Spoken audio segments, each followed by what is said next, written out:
Alrighty. Let's begin then.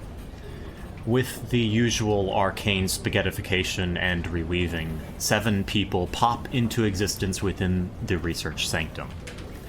The smallest member lays limp, but barely alive in the arms of the mecharcanic servant, strength zapped by dark forces.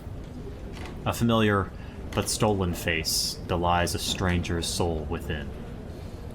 Rage mixed with relent is plastered across the rope-bound fireborn carried in the arms of the soldier. Tired eyes peer down a rifle, as if the extant threat.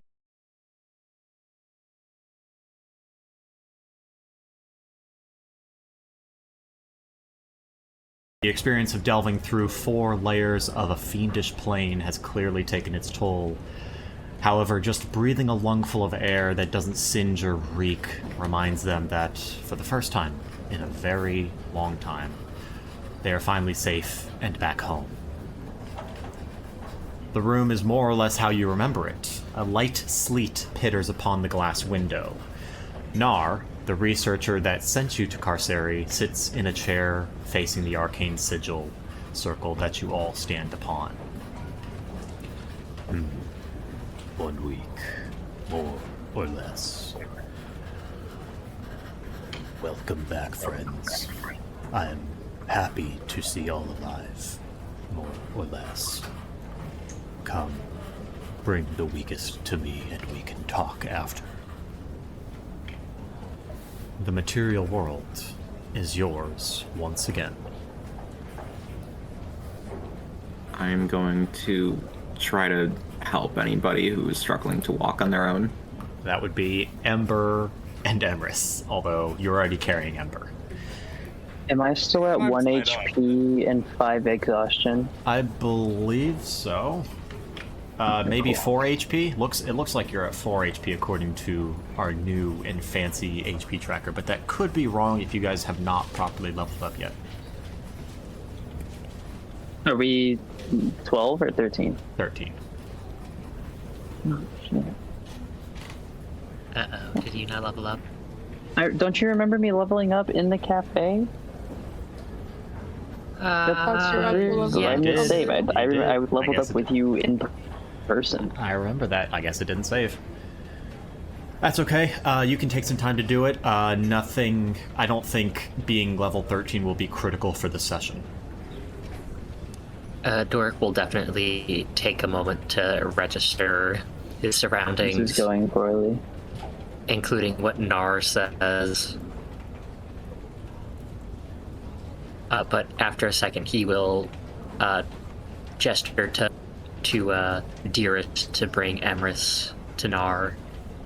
And he's gonna just sit on the floor for a bit. This is... You guys took some real damage.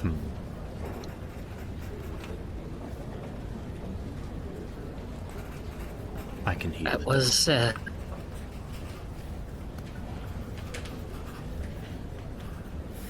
think we need some time off.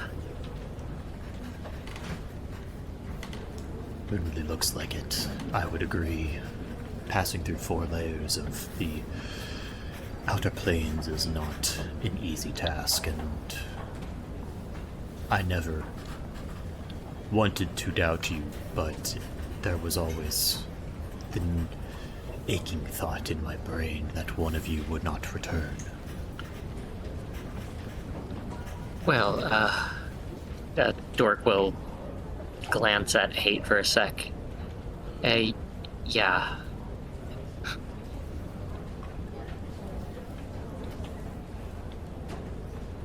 Very well, I will begin the healing process. He's gonna kind of roll up his robe sleeves and hold out 2 furred, clawed hands, and begin tracing these kind of glowing black runes in the air, and cast a prayer of healing. And everyone is going to regain He's going to cast it at a high level. Everyone's going to regain. Let me roll. 1,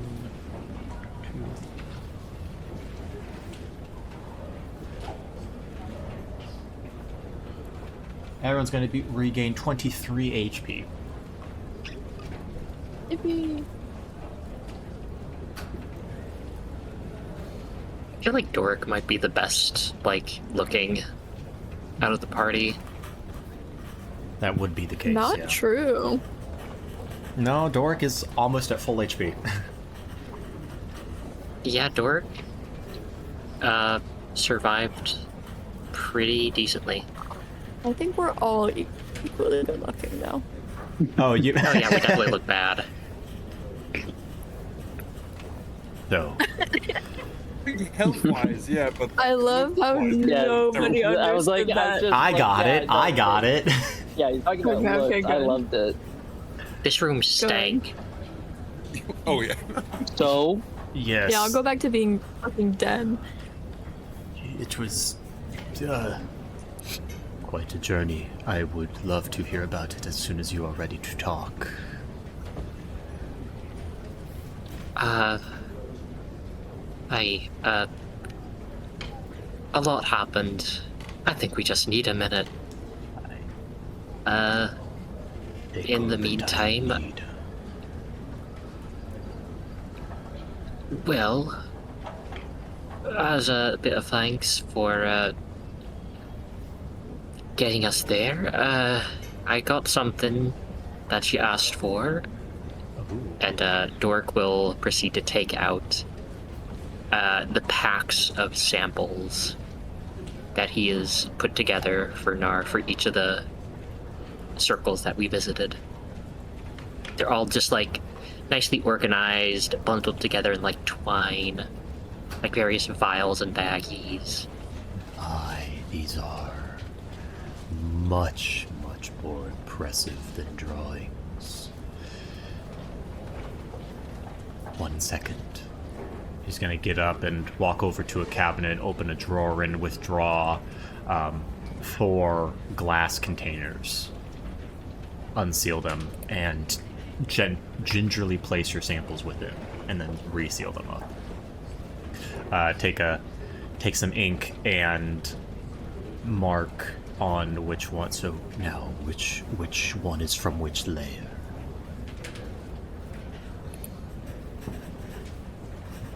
Let me check.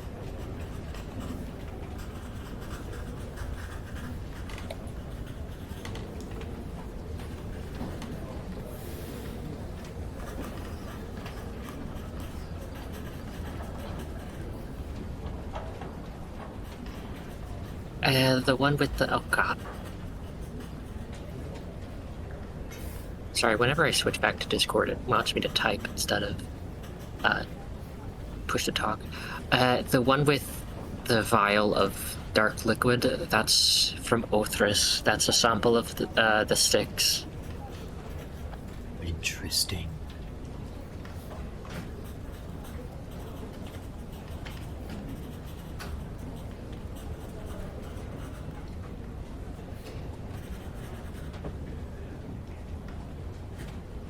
God, stop it.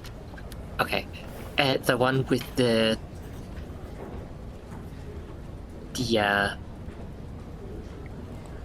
plant samples and a little bit of ooze, that's from Cathris, and the acidic plants there, those were terrible. I can imagine. And the If I can ask, how quickly did the acid take hold? Did it impact immediately? Was there anything I should know about it?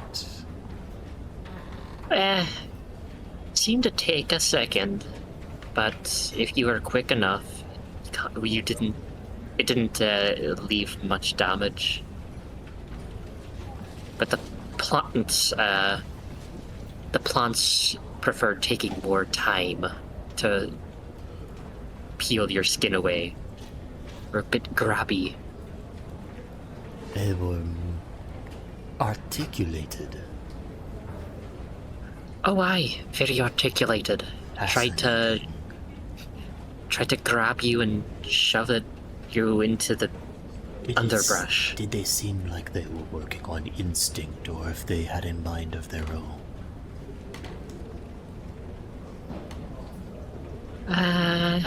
These are too many questions, I suppose. I will take the rest of the samples. I assume the sand is from Menethis. Menethis, and then a pile of rocks and shale, that's from Kalothis. I guess, well, I don't really need this. I'll also place the little teleportation keystone I got from Othris on his table as well. Teleportation keystone. Oh, all of the burned out ones? Yeah, I only had one of the burned out ones because... Okay, well there would be 2 others among your party somewhere. Well, when we teleported, it left behind a crystal, so... Oh, yeah, I guess so. Yeah, I'll just hand over the...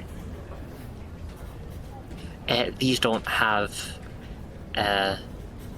charge to them, but these are the keystones we use to teleport between the circles. I had always wondered how people transitioned between the layers. Teleportation Yeah, I was had 2 on me. high on my hypotheses, but with this I will be able to figure out the exact components of the sigil circles. This is very good indeed. Thank you very much, Doric. The Demodans were always guarding the portals. They were never too happy to see us. As I expected. But you made it through. And what of the demon? Your final goal? How did that go?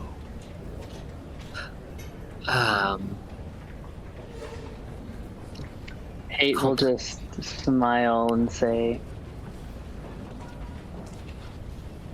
"It will no longer be a problem. Everything has been resolved and I'm free to do as I please." Excellent. Perhaps, and he'll gesture to Hate, perhaps you could explain if you'd like. I don't think it's my place.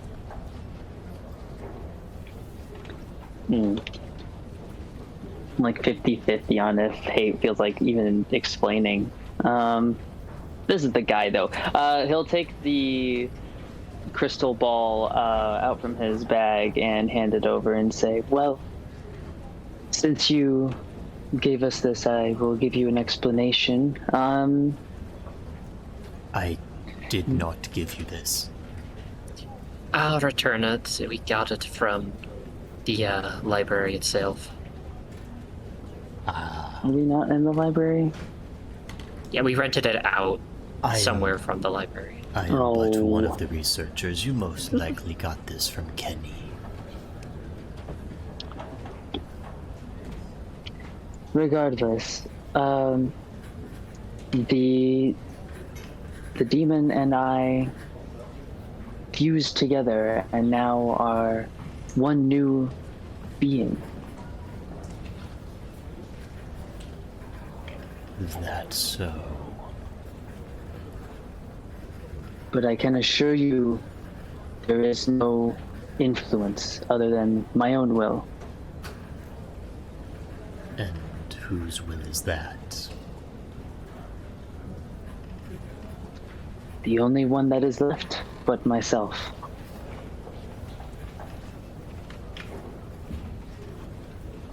It's not my place to judge, but I have seen many a people fallen due to demons.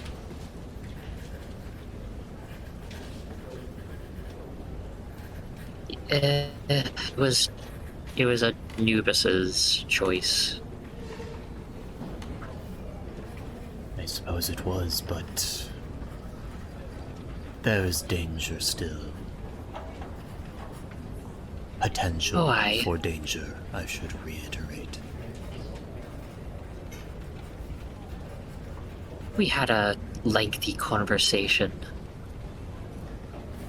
Hate will just kind of brush at his neck where the dagger was for a while.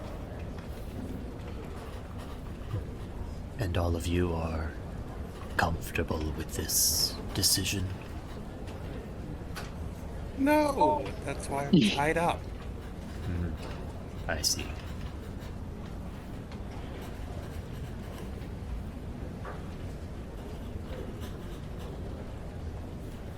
I do We're hope workshopping it. you are able to resolve this conflict, and if you need any help, I suppose I could potentially be of assistance. How would you be able to assist us? I could share some information regarding lower fiends, as it is my specialty. To truth be told, I have not quite experienced someone who has willingly given himself to a demon. Or, better yet, and he'll put his hand up. He a goes, demon integrated. Integrated. Very well. Though the second half of that phrase was neither a demon that has willingly integrated with a mortal. So perhaps you are a fine specimen of experimentation yet. Dork will look a bit awkwardly at Nar. I mean, I guess only if they would want it. If you are willing, of course. Well, I was gonna ask what's in it for me, but understanding more of what I can do is what's in it for me, so if you wouldn't mind sharing your results, then take me to your testing room. This would be the testing room. They give me small study in this Athenaeum. However, we would not begin now. You certainly need to rest, as goes for all of you. Our trials aren't over yet. But perhaps the world can ease up on the hammer just for a few days.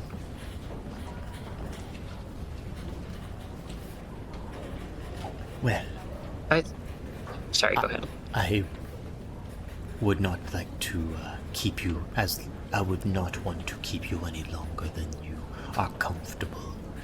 I will require my ring and tuning fork back.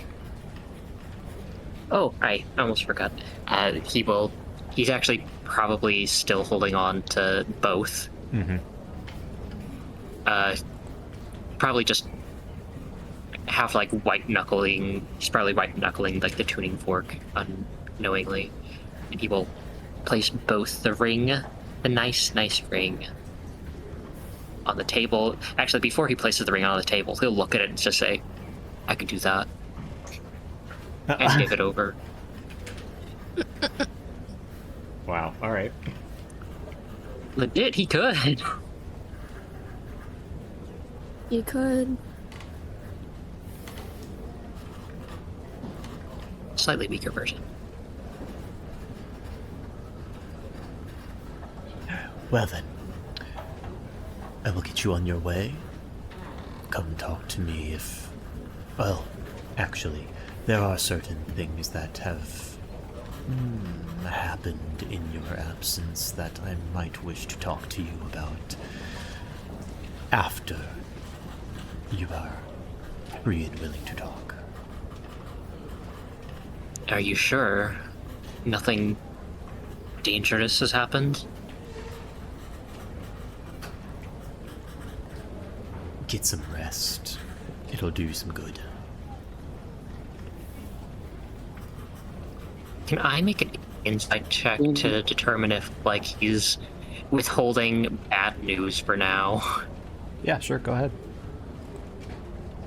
Do we need an insight check for that? Because, like, It sounds like he's withholding bad news for now. Yeah. How Yeah. many It moves? sounds like he's doing it. Check. Sounds like someone's like, I gotta talk to you, but not right now because you're at work. That's a 1. So He's just pretty concerned about you, and any sort of more talking is definitely tiring for you. You guys, he just wants you to get some rest. Orc is too distracted by the idea of sleeping in an actual bed. I have It says, one question before we leave. The tests that you're thinking of running on hate, are they dangerous in any way? No. Non-invasive. Mostly arcane in nature. More think of it like talk therapy.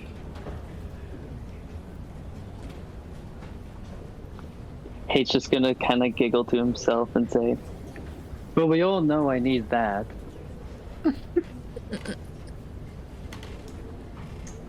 Yeah, that's fair. Alright, No, let's go. let's get rest. back to the carriage.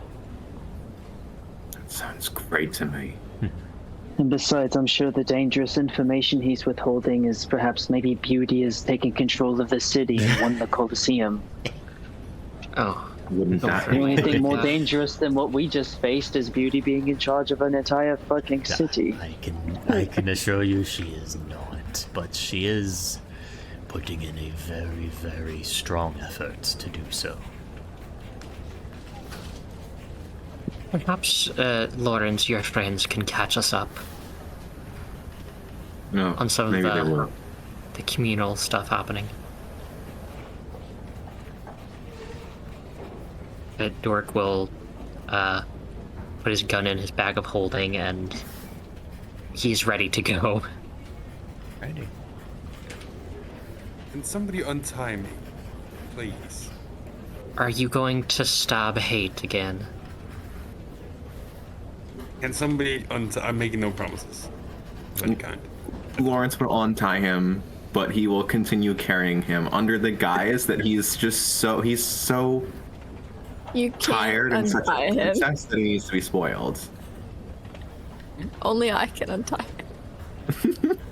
It's a magic object. Oh shit. Yeah. Emrys is just gonna side eye the both of you, Lawrence and Ember. The sort of like convince me look. I mean, it's either untie me now or what? What's the plan? Just throw me in the carriage? What's the game plan? Yeah. Ember, will it still be okay if I keep carrying you even after you're untied? No. Oh. Okay, listen, no. I think we all need rest. We all need rest and a proper bed, a nice bath. And how about this, Ember? If Hate is really making you feel uncomfortable, how about I stay up with them? Just to talk with them and keep an eye on them. On the point, untie me right fucking now.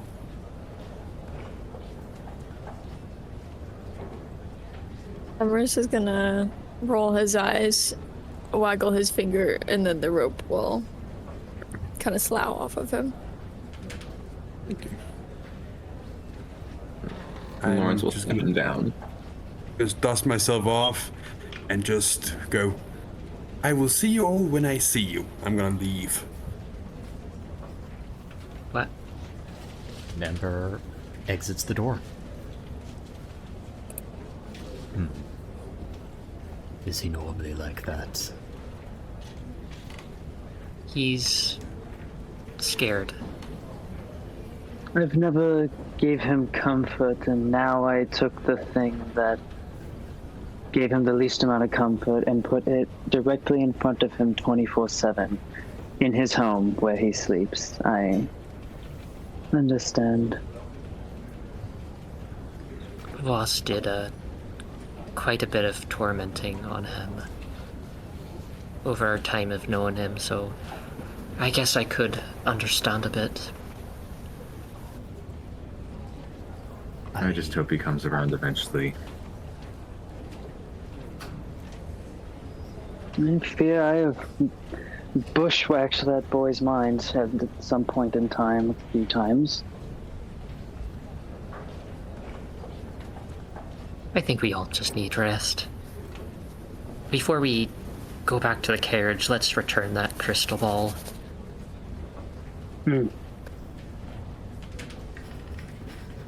And perhaps...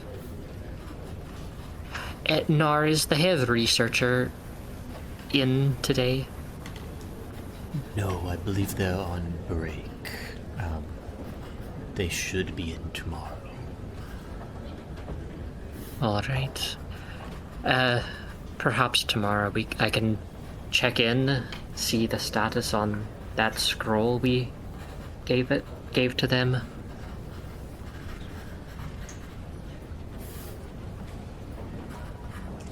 What scroll is this?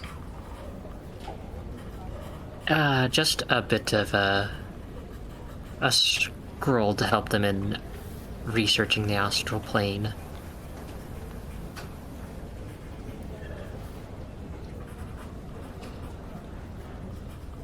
But for now, I guess we should focus on recovery for now. Very well. Thank you for everything again, Nar. And thank you for looking out for our friend when he needed it. It was an interesting puzzle for me to solve.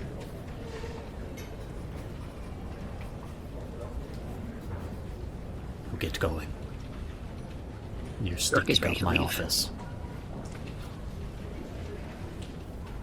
Yeah, I'm sure we smell like 3 boys' locker rooms over the course of a couple months. Not me. You smell like sewage, I smell beautiful. vinegar, I smell and beautiful. dust.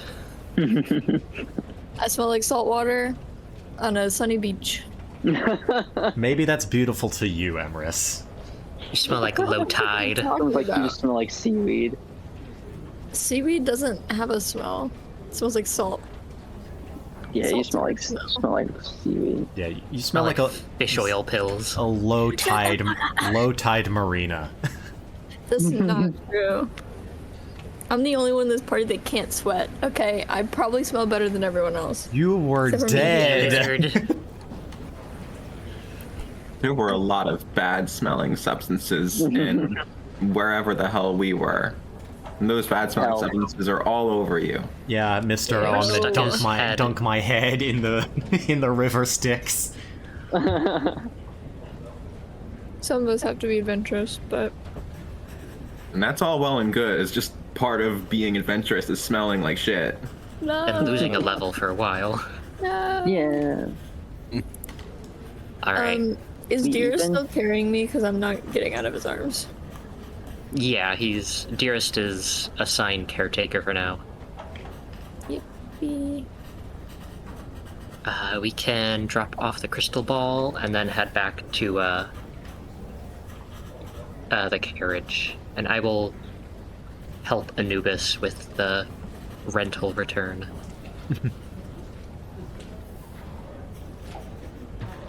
Who's Anubis? That's so cringe.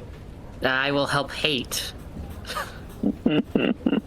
Yeah, I am at exhaustion 5, so I'm a slow mover. I'm walking like I've got a stick up my butt. I'm tired.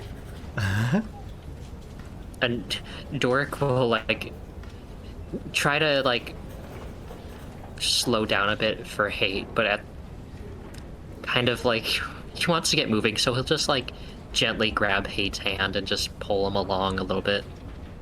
Since he's taking a while, he's really taking his time and looking around and really smelling the smells and just taking in what it's like to be not have that oppressive tie anymore. Give me a perception check. At disadvantage, of perceiving. course. I'm perceiving. You're potentially perceiving. Or no, it's not at disadvantage, it's -6 or 8 or something, isn't it? -8? I think it's -8. Oh shit. Okay, well at disadvantage I did 17. So do you want me to do -8 for that? Just whatever the first dice you rolled was, -8.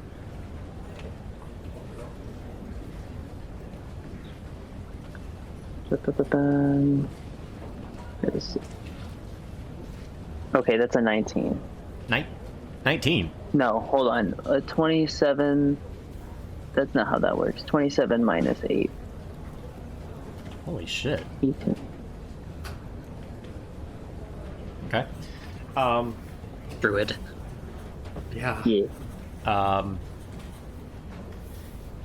You sense inside that or you have this urge in you to just kind of experience everything at once. This is all you're getting the sense that like this is it's kind of like the opposite of deja vu. Everything feels new even though you've already experienced this.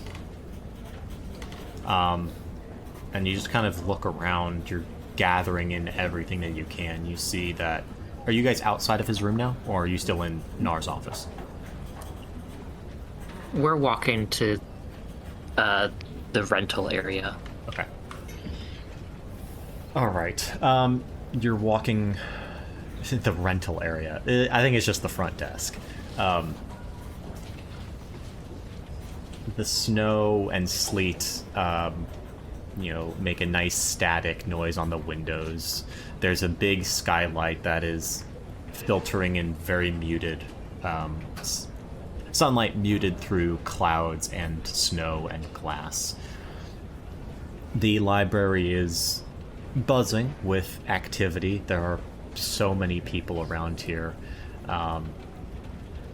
And you're kind of scanning the bookshelves, and for a brief second before they disappear behind a bookshelf, you see someone wearing like dark red flowing robes and like some sort of mask. But Doric is leading you, and you don't see them again. Hiss. Man, I've got places to go. I can't care right now. Lawrence will probably see he is like really struggling to walk, right? Yeah.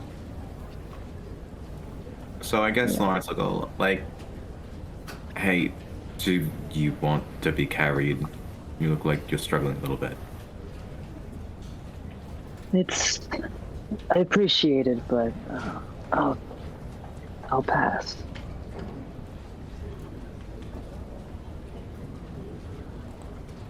You make your way out of the Grand Athenaeum into a very cold and windy day. It's a shock, almost, especially coming from Carceri, where it's, most of the places you were very hot. Some of them were very humid, and it's quite uncomfortable before you pull out some of your clothes from your packs and bundle up again. I believe you parked the carriage at the Faded Willow's house, correct? Yes, we did. Okay. You make your way there. It's getting dark already, so it's near the end of the day. The weak sunlight can just barely get through the cloud layer now, and 10-minute walk, you arrive at the warmly lit house, Lawrence, of your former compatriots, Hazel and Dwayne. Yay!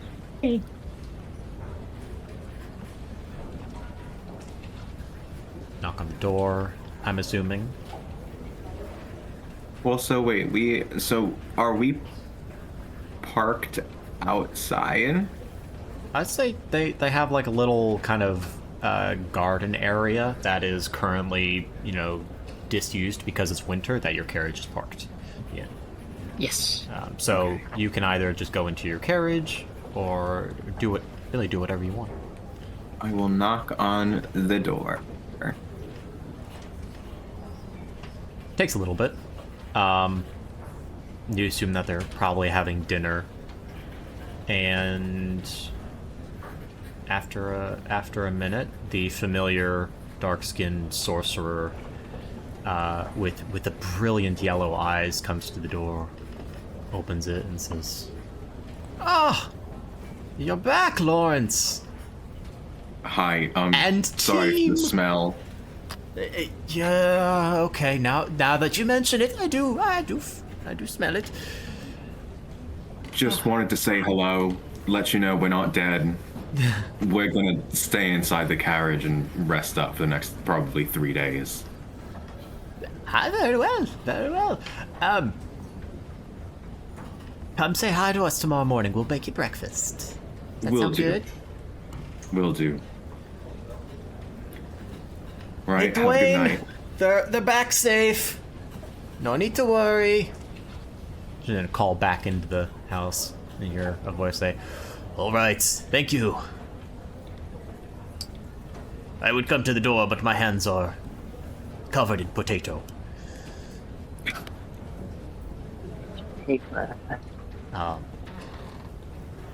And she gives you a little hug, not too tight, and then closes the door.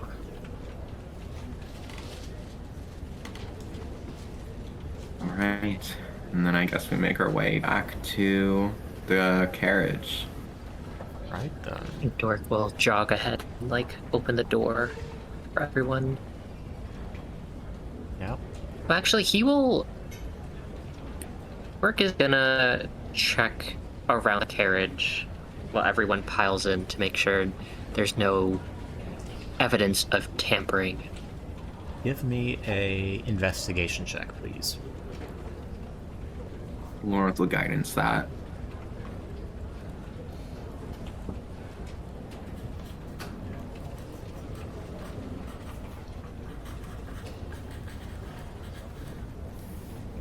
Uh, 18. 18. The snow makes it slightly difficult to identify any sort of tampering, but you don't get any indication that there has been any foul play about the carriage while you have been gone. Alright. That... Dork will be somewhat satisfied and follow everyone in. And when he closes the door, he'll say, while everyone rests up, starting tomorrow, I think I am going to keep a lookout for the in the area, just to make sure no one else is trying to keep tabs on us. That sounds good to me. And Lawrence will just like slump into his bedroom.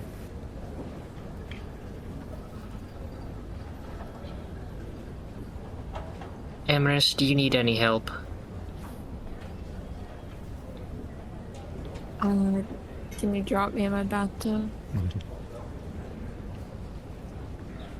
I can also just, if you need privacy, I can also just ask Dearest to follow your commands. I can walk, I just don't want to. You can barely walk.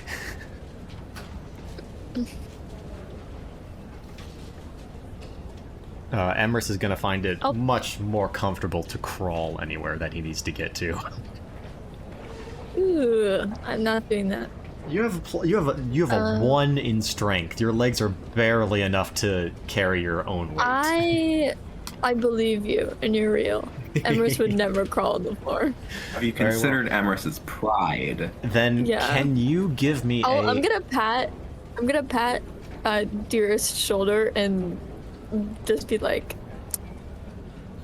can you just put me down in the bathtub? Yeah, Dearest will do that. Thank you. It's his own bathtub that is probably going to get used by everyone.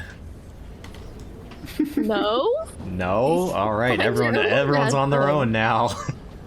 Yeah. Is there like a public place probably a where hot we can spring or walk up something. close to here? There are bathhouses in the city, yeah. And you can hang out by the hot spring or something. It is typically seen as not super respectful if you go into a public bathhouse filthy. They're more for They have- recreation, but you They have could. a spot to shower off. Okay. Yeah, you have to clean off before you enter a bathhouse. Okay. I'm sorry for being wrong about my own goddamn world. Yeah, dude. Yeah, yeah. That's the bathhouses must suck. Damn. Ooh. Okay. Fine. You can use the bathhouses to clean off, though Emrys gets his own private little bath. In that case, maybe Lawrence will go wash up at least a little bit before sleeping. Okay. Yeah, if Probably a good idea. Dork will probably join in going to a bathhouse. All right. He will also, he'll at least ask Hate if he'd like to join. He'll just put his hand up and just like plop down in the bed and say, "I've got a lot on my mind and a lot of weight in my body. I'm just gonna rest here." He got 4 HP and 5 exhaustion. He's done for the day. All right, some other time. And I guess Dork and Lawrence will go to the bathhouses. Alrighty then. On the walk there, Lawrence will speak up a little bit. He'll say, "So, about Ember. I'm worried about all this." Me too. I think he needs just a little bit of space. I hope so. I mean, we went through a lot down in Carceri. Maybe he just needs a bit to cool off, but I don't want it to come down to us having to choose between killing Hate and Ember leaving our party, but I don't know. I feel like I don't know. There's a lot that I would do if it meant that Ember stayed with us. I know you care about him a lot, and I'm certain that Ember cares about you as well a lot in his own strange ways. But I don't want to think that it will come down to that. I certainly hope not. For now, I guess we just all need rest and time to think. Aye. Very true. Let's get on with that resting part now.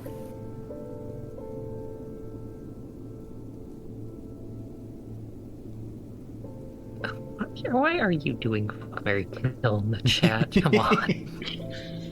It was just funny being like, well, if we had to kill one of like, Crazy. Now I need to go see what it was. you're gonna Wow, be shocked. really? Hey. That's offensive. I think you would get along with Dork a lot. He's you. I mean, yeah. Dork seems the most normal. Wow. Like, if I had to marry someone, at least I would know it's like a normal gay man. That's so and not rude. like DM bias. Okay, Dork can actually like hold a job. That's so a good true. marriage quality. I mean, I would marry Imbibe, but still.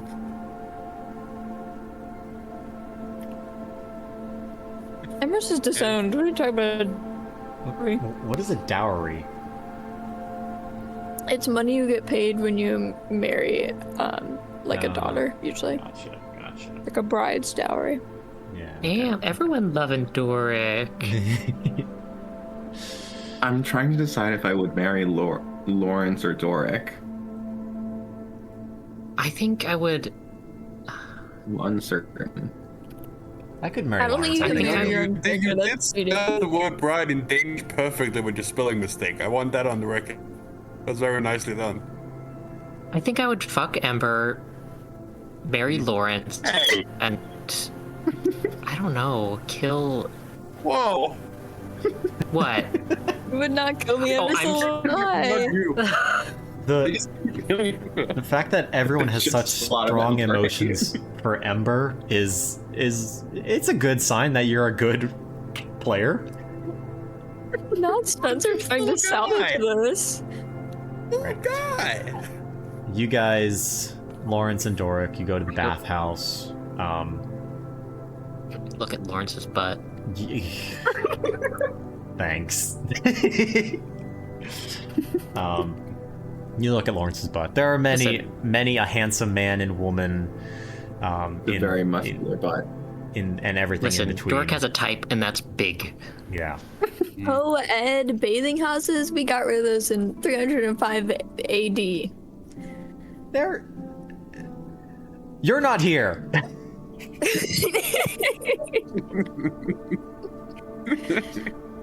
There are separate areas for people who wish privacy upon themselves, but there are communal areas as well. Butt watching. There are too many gay people to not have co-ed. Whoa. There are too many gay people. Out of context, just Spencer there's too many gay You people. would. I just want that soundbite. He says that regularly, don't worry. You clean up for the first time in a long time with actual fresh hot water, heated by, you're not sure, but very relaxing. You could fall asleep in the bathhouse. Actually, give me I a think const. Lawrence probably is like sitting down and like washing up with the shower head thing, and he like actually like falls asleep a couple times for like a few seconds. Yeah. Doric will make sure to kick Lawrence if. Okay, we need make sure neither of us fall asleep. I need an actual bed tonight. Me too. Oh, me too. Me too. All right. Other than cleaning up, you doing anything? Nor. Doric will do stuff when he gets back. All right. Well, you guys can make your way back to the carriage then after maybe like 30 minutes to an hour of relaxation and cleansing. And ogling hot guys. Hell yeah. Make your way back to the carriage. Is Hate asleep already? Doesn't have to be asleep, but he's thinking his thoughts. Gotcha. Lay down, eyes closed, potentially awake, potentially asleep. Emerus is probably still bathing. Ember is somewhere, and Beauty is not here. So, Because beauty. do you guys bed down for the night? Yes. All right. Doric will shut himself in his room, but instead of going to bed, he will toss and turn just for a little bit.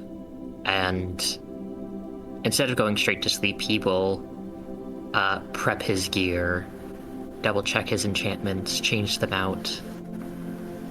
And then only when things are ready for whatever battle comes next, then he will sleep.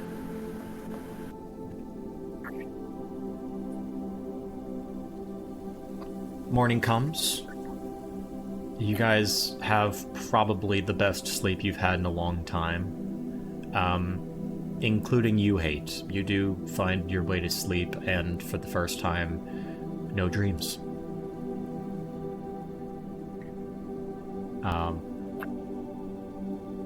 You all take a long rest.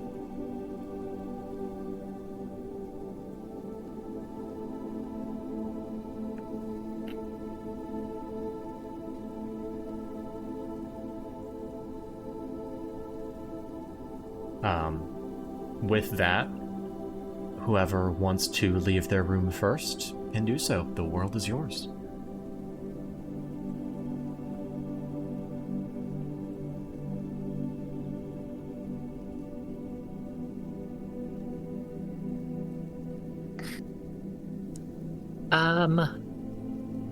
Dork will not be out first as he took just a little bit more time going to bed. I don't know what order Lawrence would wake up at, but I'll say he wakes up at like 4 p.m. 4 p.m.? Well, how would you feel if you were in hell for a week fighting for your life and you suddenly got back? You know what? Fair enough. Fair enough. Yeah. If you guys want to sleep the day away, you absolutely can. I guess there goes that prepared breakfast. Sorry, DM, quick question. Yes. Since we're experimenting with some of the new rule sets, can I change the updated gnome stuff to give me 30 feet of speed? Sure. Yeah, sure. That's a change that I'm excited about. So did you have 25 feet before? Yep. Then it's a very welcome change. Hate is going to wake up and go outside and go order some breakfast. He's gonna go have a me day, an us day, a me day, An us day, like that. All right. So, Dork and Emrys, the morning is yours. Sorry. Lawrence is sleeping. Hate is gone. Ember's gone. Do I get any of my strength back from that long rest? Indeed you do. Let me check.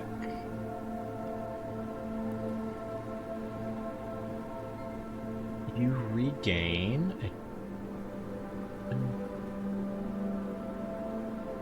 You regain all of your strength, actually. Oh. Hate, you reduce your exhaustion by 1. Emrys, you reduce your exhaustion by 1 as well. DM, could you help me figure out how to put it back? Put your strength back? Yeah. Yeah, click on the number 1 in your strength. Oh, okay. I got it. Yep. Thank you. No worries.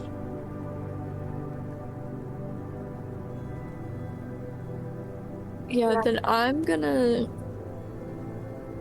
Emrys is gonna like shuffle out of his room and try to make some tea. Okay. Your muscles ache like they never have before, but you have most of your strength back. Thankfully, it seems that the whatever curse had been afflicting your body has, worn off in time, and you can make some yummy tea.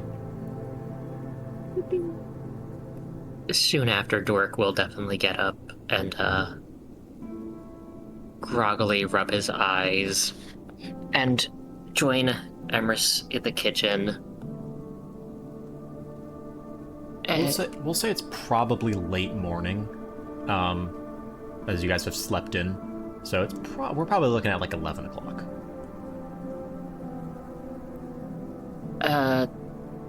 Lawrence's friends offered breakfast if you want that.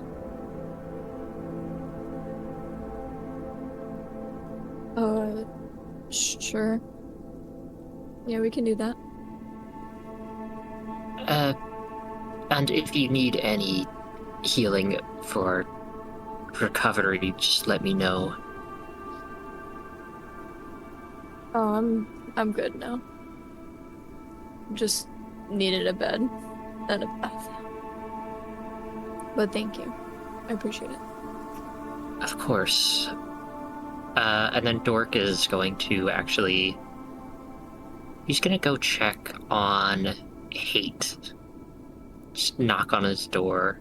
So Hate doesn't have a door. He's sleeping in the workshop.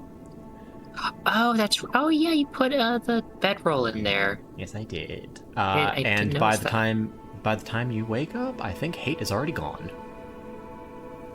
No. Dork will be a little concerned, as they're still pretty exhausted. Have you seen Hate? Nope. Why? But it seems that they're not here. Hmm.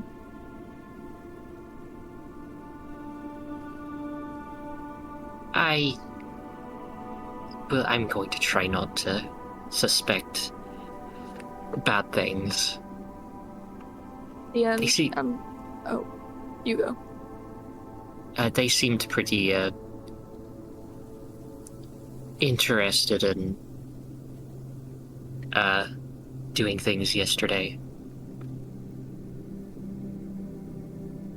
Yeah, I'm gonna try to not look too much into it. You're right. As he says that, Emrys is gonna like shuffle backwards, like still talking, and peek into Ember's room. You're gonna crack. Oh, well, actually, Ember, do you leave your door unlocked or locked? I feel locked. Yeah. Yeah, I would assume so. So, yeah, it's locked. Okay, I'm unlocking it. You're. Give me a thieves' tools check with dexterity. As he does this, he's like he gives it like a knock just to be nice. You know what I mean? Like a Yeah, sure. not waiting for a response. Dork is just gonna look at Emrys doing this and just like, he won't say anything, but he'll like wave his arms like, what the fuck are you doing sort of gesture.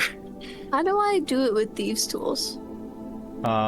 It's just a dexterity check with proficiency.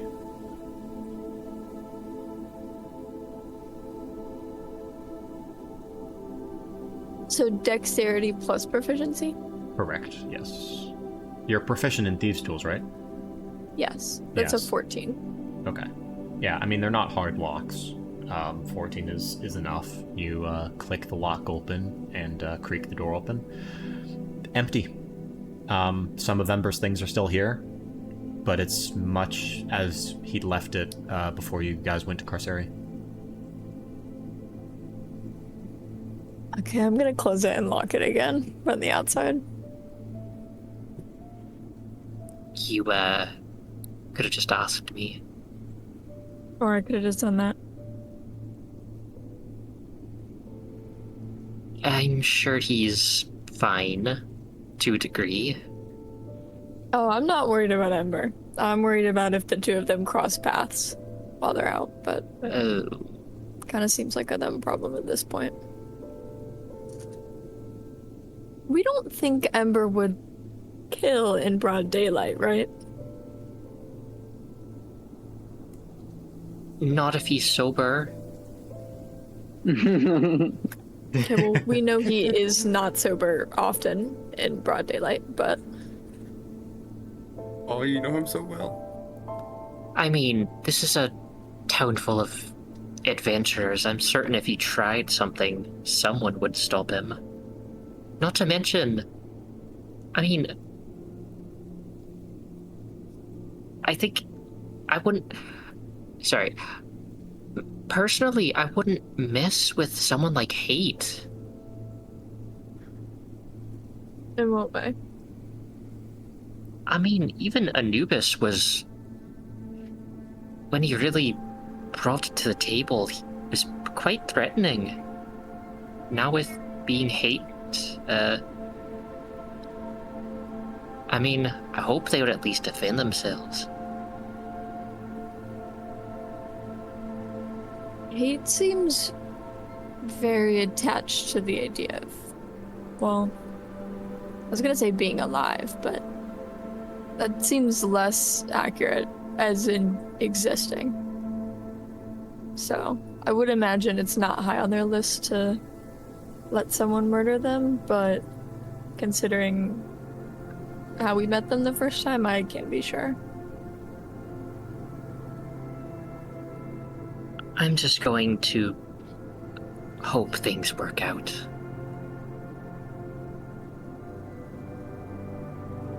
But in the meantime, perhaps Lawrence's friends saw either of them.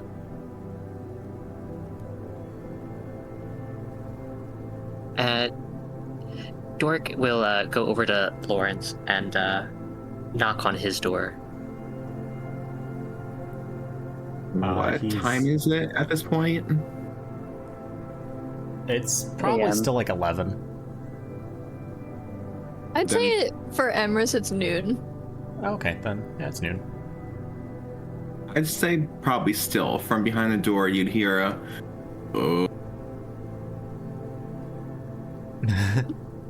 Sorry, what'd you say? Ooh. I'm sorry, the mic keeps cutting you out midway through. It's just a good low I know what groan. I know what you're trying to say, but it's just very comedic. Try one more time.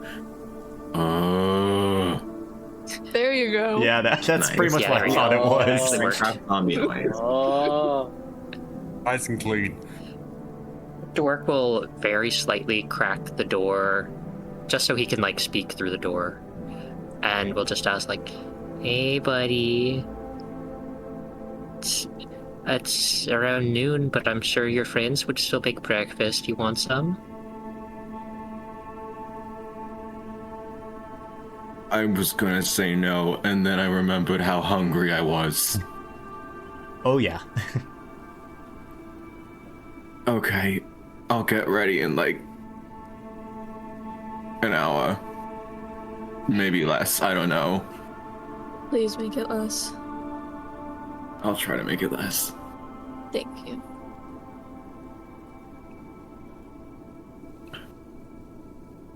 Dork will then close the door to give him time to get up, but he will still wait outside the door. You hear Lawrence, what sounds like him crashing from his bed onto the floor.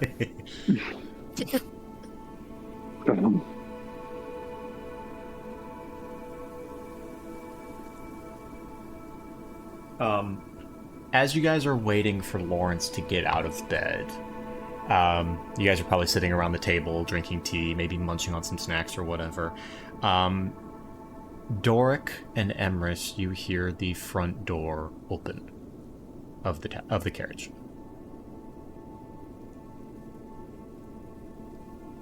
Dork will like lean over to look me at the front too. door.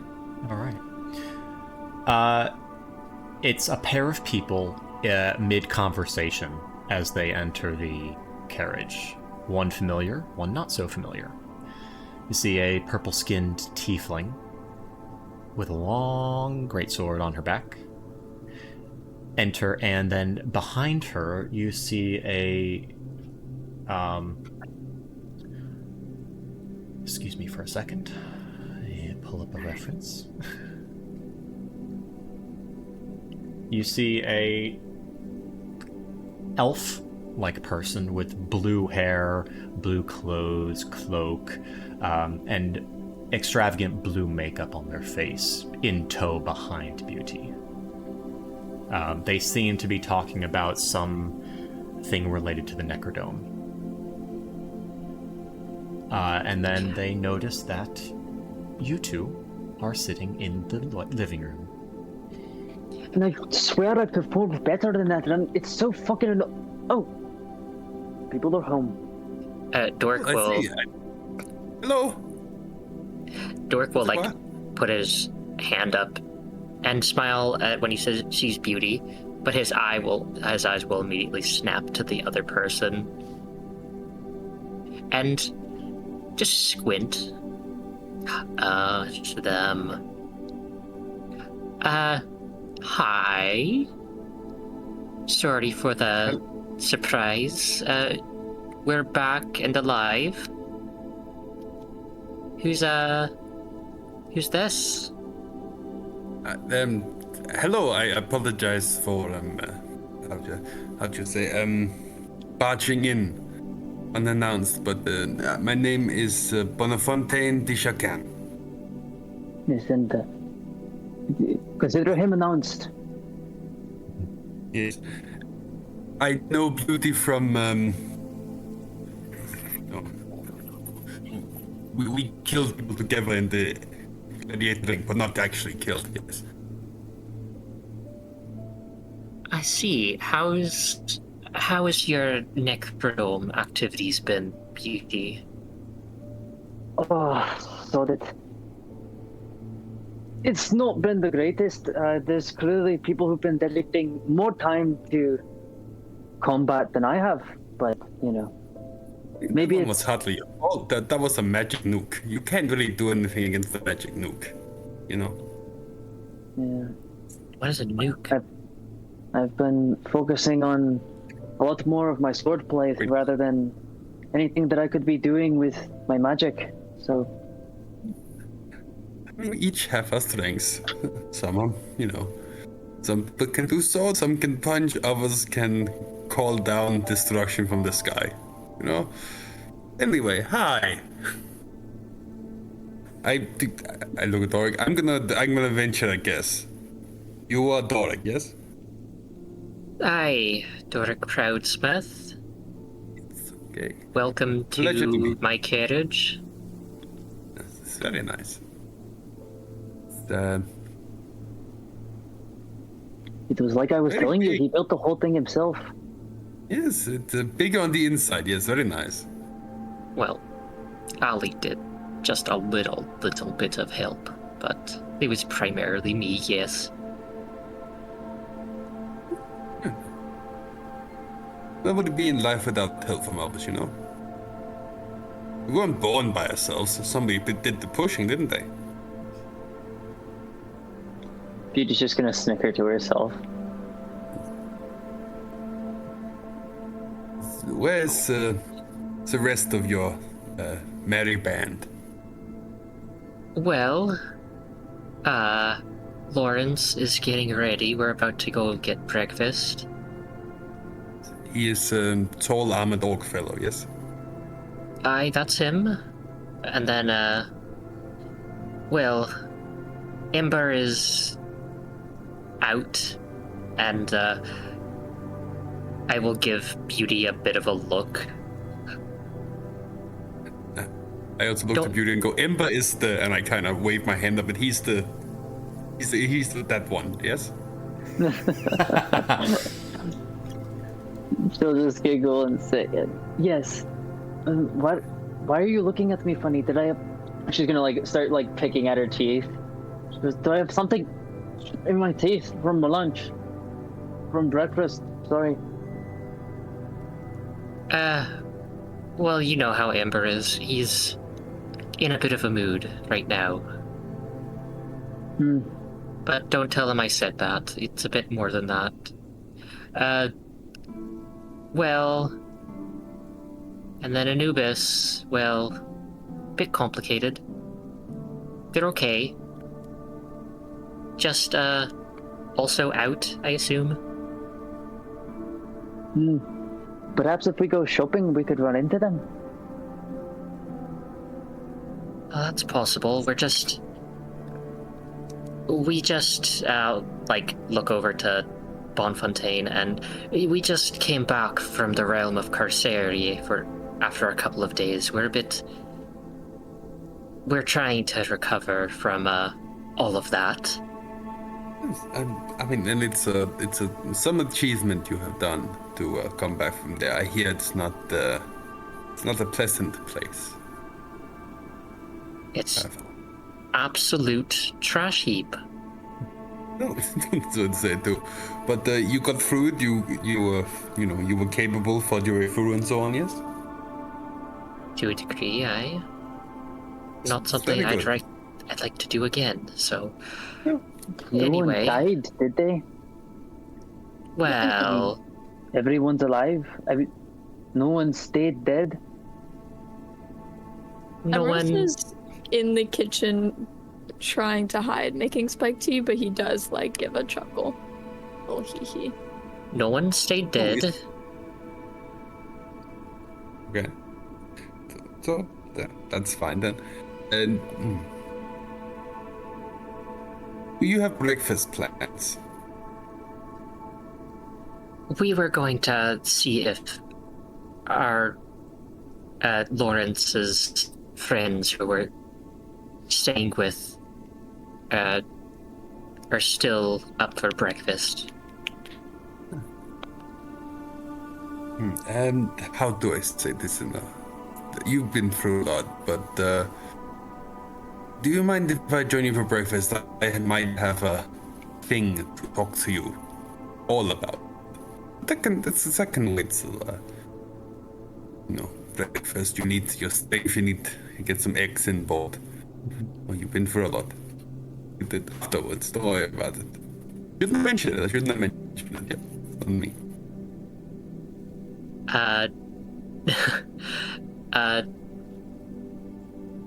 Let's ask Lawrence, as just their friends that will be joining in their abode, so...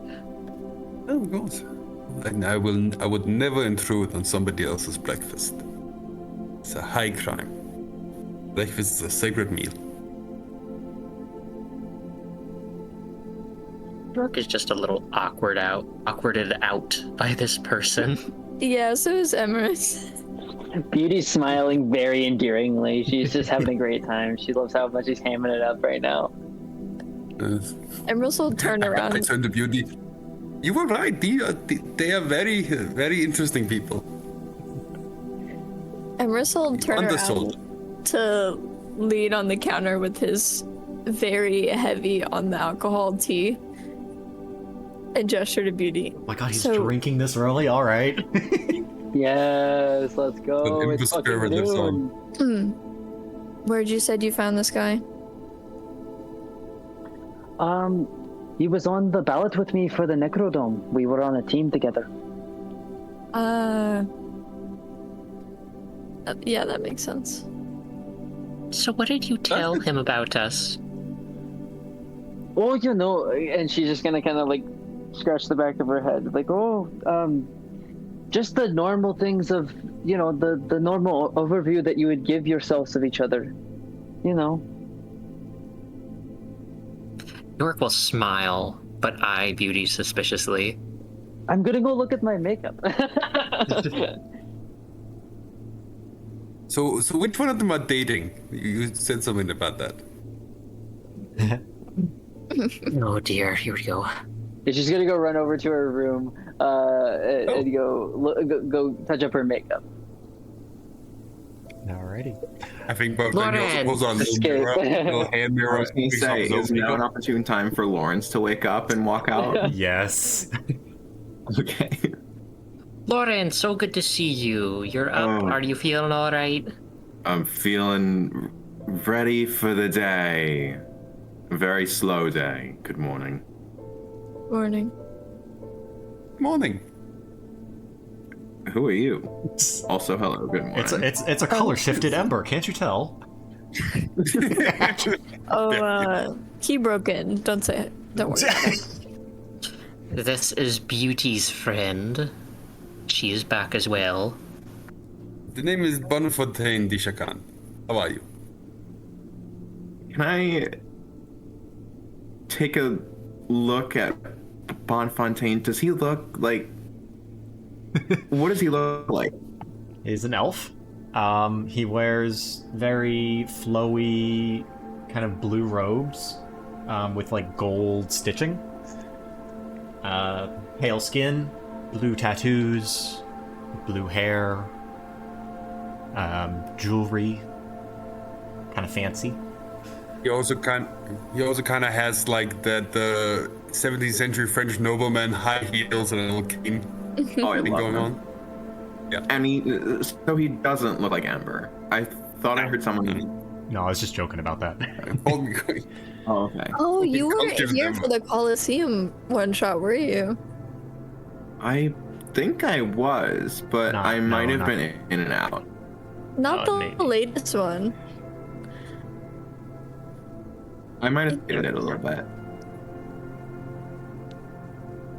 But anyway. Yeah, I'm ready for breakfast when you guys are. Bonfontaine here was curious if he could join in. Apparently, he has a proposition for us. I'm sure it would be fine with Amber and Dwayne. Nope. Sure. Sure. Join us for breakfast. All right. That's good. Yes. You guys go into Hazel, not Amber, and Dwayne's house.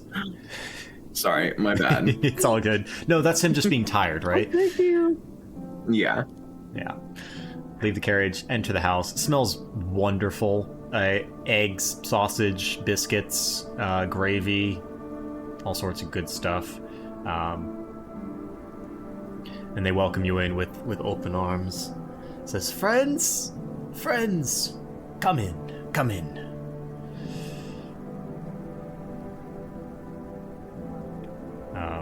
Thank you. If there's any RP to be had, go ahead. Otherwise, we can skip Like breakfast. DM, Oh, the two people, they've also been in like the Neverdome gladiator games, right? Hazel and Dwayne, yes, they have. I don't know if Bonfontaine has seen them, but they have been in the Necrodome. Up to you if he's seen them. I mean, probably. He watches the games. I will also introduce Hazel and Dwayne to Bonfontaine. Hello. A pleasure to meet you. You two are very good at fighting. It's very impressive.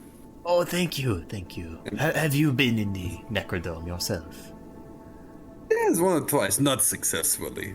I've You'll never get won there the game eventually. yet, but- you know, I do it to have fun. I do it to get out the house. Ah, okay, then it is neither here nor there. Yeah, it's a hobby. You need to Yeah. have one, you know, else you go crazy. And Beauty, I have heard many tales of you attempting the Necrodome. How goes that? Oh, well, my streak that I was hoping to have got snuffed, but the whole point was a bit of a practice exercise, so I guess mission accomplished, huh? My muscles feel bigger. Excellent to hear that.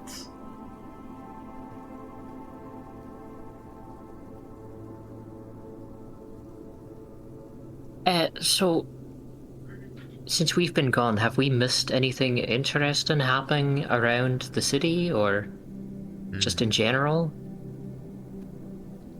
Hazel's gonna speak up. It says, No, not that I can really think of.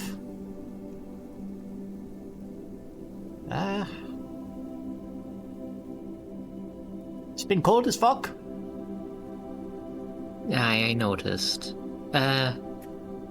Just out of random curiosity, by the way, what's the moon cycle tonight? You Good question. give me an intelligence check to see if you can remember and track it in your mind, because you can't see the moon. It's been cloudy. Just straight intelligence? Nature. Okay.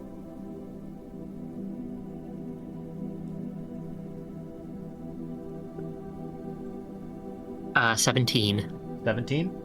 It's about around a new moon, halfway through the cycle. Never mind. About 2 weeks. Less.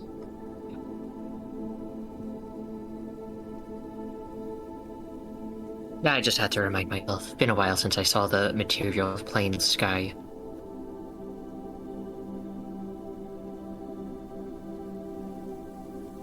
But anyway, Bonfontaine, you want to speak with us about something? Yes, I suppose let's just do it here.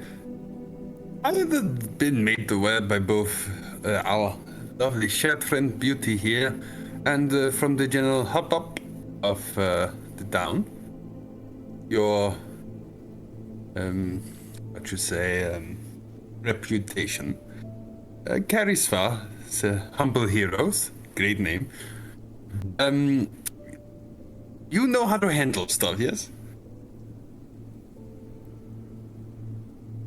Depends on what you mean by handling. I am in the need of competent help. Put it that way.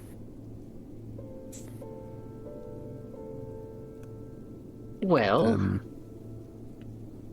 we should usually try to be helpful. What is it that you need help with, specifically? Well, for the past days, perhaps weeks, I'm not sure. Time moves so slowly, or so fast. Not clear. But for the last amount of time, something in my house has been weird. Your house has been weird. My house has been weird, house? yes. Like an actual literal house? Yes, I have a house. Is that surprising? No, it's just on the scale of things to quote unquote handle, I wasn't thinking a house. What specific things have been happening that have been weird? I wake up in the middle of the night, I hear these uncanny screaming noises. And I live alone, so I don't really know what that could explain. And even this morning when I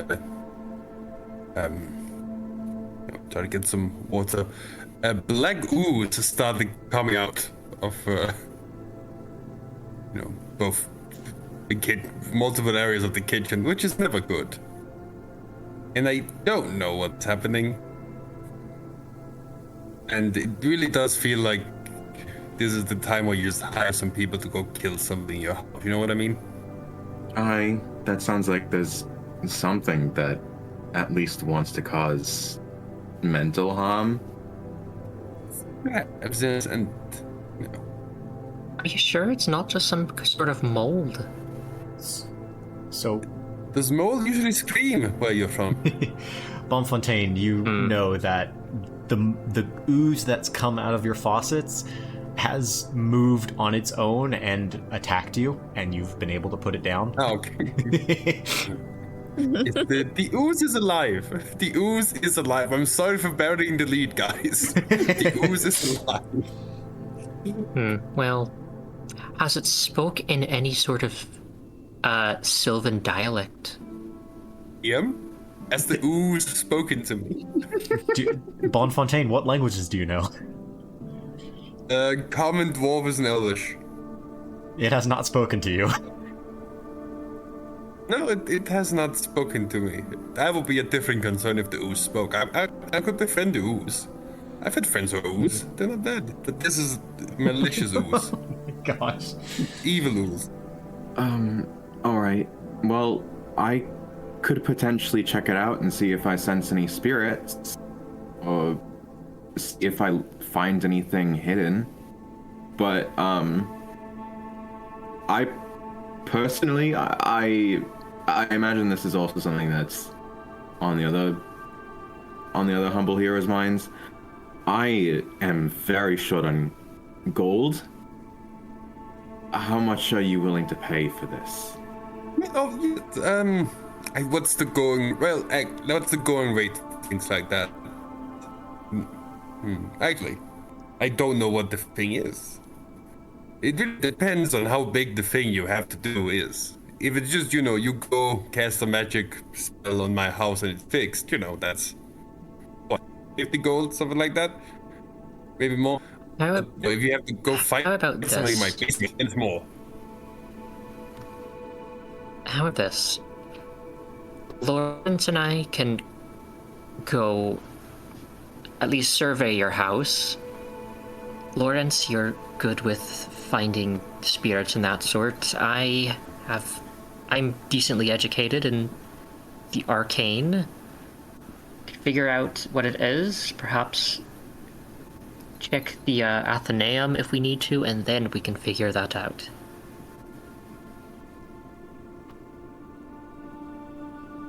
for me.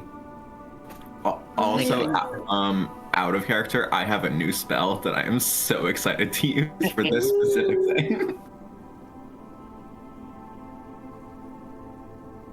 Just so you know, we are still recovering from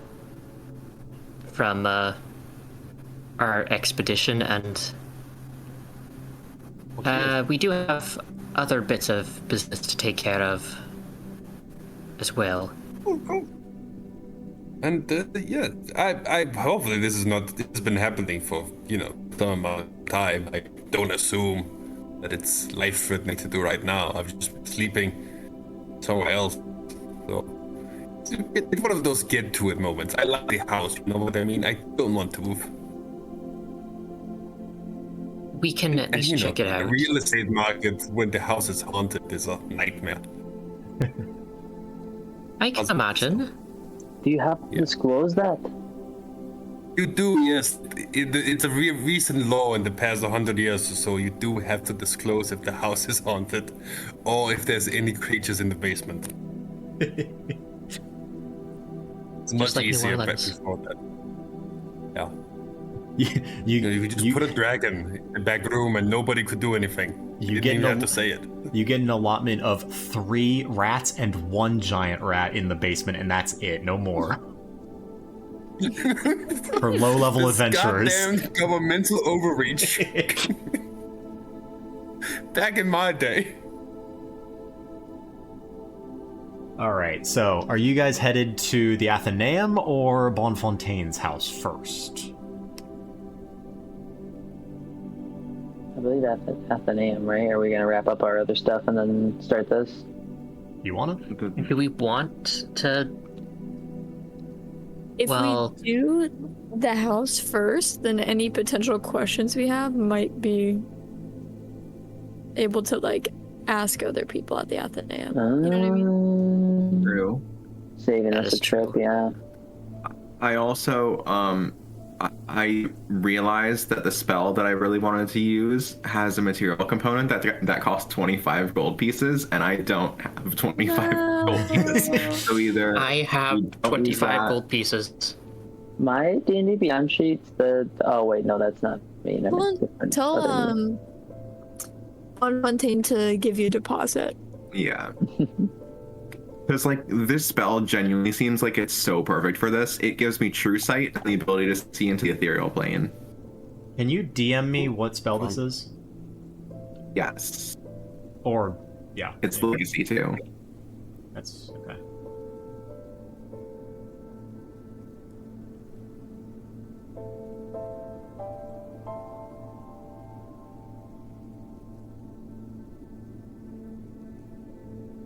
Ah, okay. Gotcha. That's cool. Right? You guys are getting up there in levels. Alright, so, down payment for Bonfontaine, 25 gold pieces, is that what I'm hearing? Yeah. Yes, That's of just a course. little down payment. Yes, no, that makes total sense. Here you go. For money. Thank you very much. And you guys... By the way, Emerus, are you all right with this? Yeah. I mean, I had kind of hoped we would take a little vacation, but if the house is haunted, we could just leave the house, you know? So, It's doesn't a seem quick like ghostbusting would- session in and out. You'll be fine. You can take the vacation will be soon. I promise. Okay. I'm certain we won't take long to at least survey the house. We don't have to do any heavy lifting. That's what I mean. I haven't been killed yet in the house, so it's not that dangerous.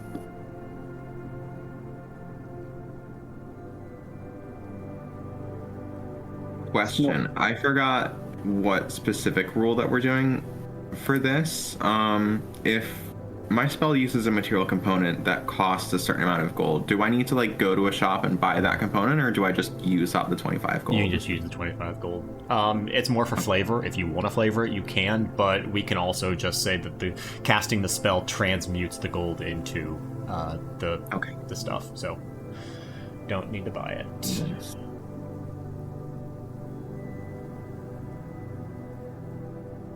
Alrighty. You guys are heading to Bonfontaine's house.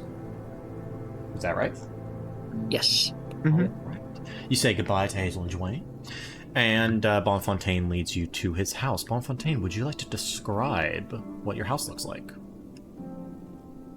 Yes.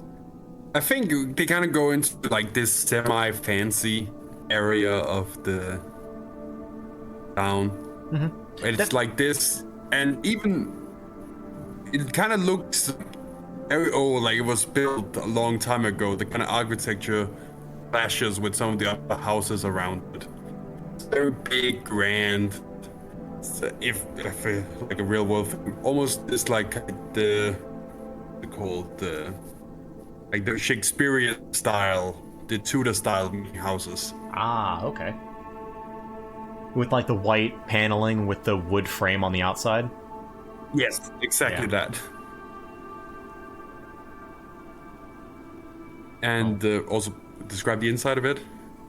Yeah, if you want to open the door for them. Yeah, I opened the door.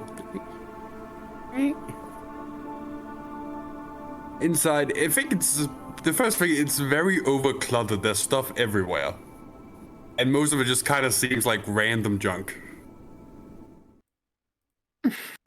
Hmm. With like also the walls, on the walls there are like way too many paintings than there should be. Like where you would normally hang one painting on a wall, there are straight up like 6. Like most of the places you can't see the walls from just pure paintings. And a lot of them seems to just be him. Oh, that's Crazy. Are they all? Are they? Like, They're paintings. You the- said Yeah. in different styles. Different styles, some of them look very, very old. do any of They're them do fucking that glamour thing shots. as like we're walking by and then their eyes like follow us? No. Can I use my experience to guess what class Fontaine is? Sure. Can I roll? Yeah. Give me an insight check. Hey, not a bad roll. Let's see. I have 0 insight. That's wrong. 11. 11.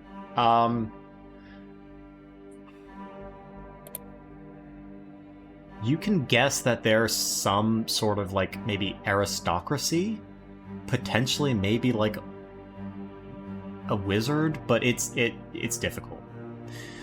Mm-hmm. So, what do you do for a living aside from challenging the Necrodome? Well, that's not really anything more. Waiting to die, I suppose, is the correct answer. You are interrupted as kind of a shrill screech reverberates softly through the house and sort of like a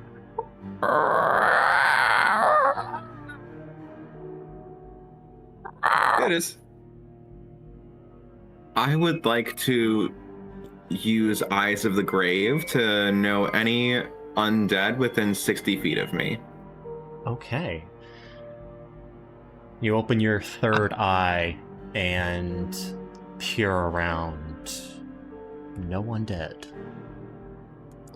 You wouldn't have to have a pet, would you? Not anymore, no. Hmm. Oh, damn it. Not- Would have been really helpful to have Ember and his magic eye over here. It's a magic eye? Nah, he has a magic eye. Are you guys just standing around? I think so. Dork will take out his hammer and, It's very dark in here, by the way. dark vision. Yes, of course, but it's still, you know, I would assume Bonfontaine, the windows have been drawn since you haven't been here in a while. There might be a little bit of dust in the air, just kind of everything seems a little stale. Does anyone have a light? You do. Yes, but I wanted to see if anyone else did. That was stronger than what I have. I have a candle. I'll draw my glowy sword. Oh yeah, that What's lights. the radius on that? 15. Bright light 15. Yeah, I did light 15. That's much better than mine. Yeah. So, Mine is 5 feet. you guys are in the foyer. You light it up. All the paintings kind of flare with a light, and you don't see anything out of the ordinary, other than the paintings, of course. But and My thing is, I don't know if I should use that spell now or if I should wait because it only lasts an hour. I think I'm gonna wait. Alright, so, Blonfontaine, you said that there's ooze seeping out of places, mysterious screeches, Yes. You heard anything it right else? there. I mean, those seem to kind of be the main things, as far as I know.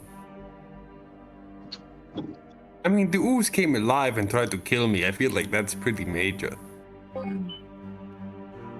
Can we maybe see if we can see the ooze?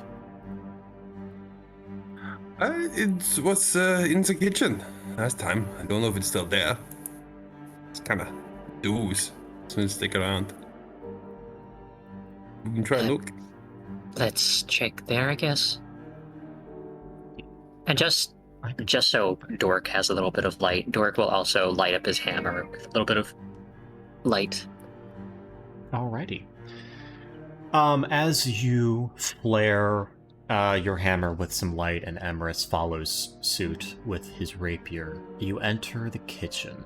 The door creaks open and the beam of light sweeps across the kitchen, catching on all the dust hung in the air.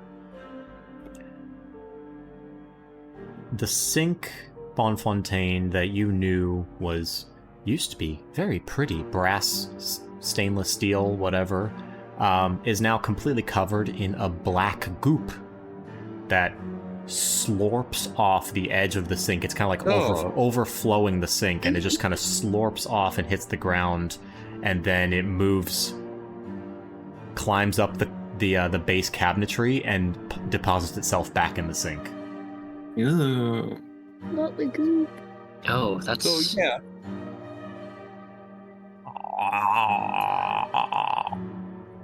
What would Can that be I- nasty for?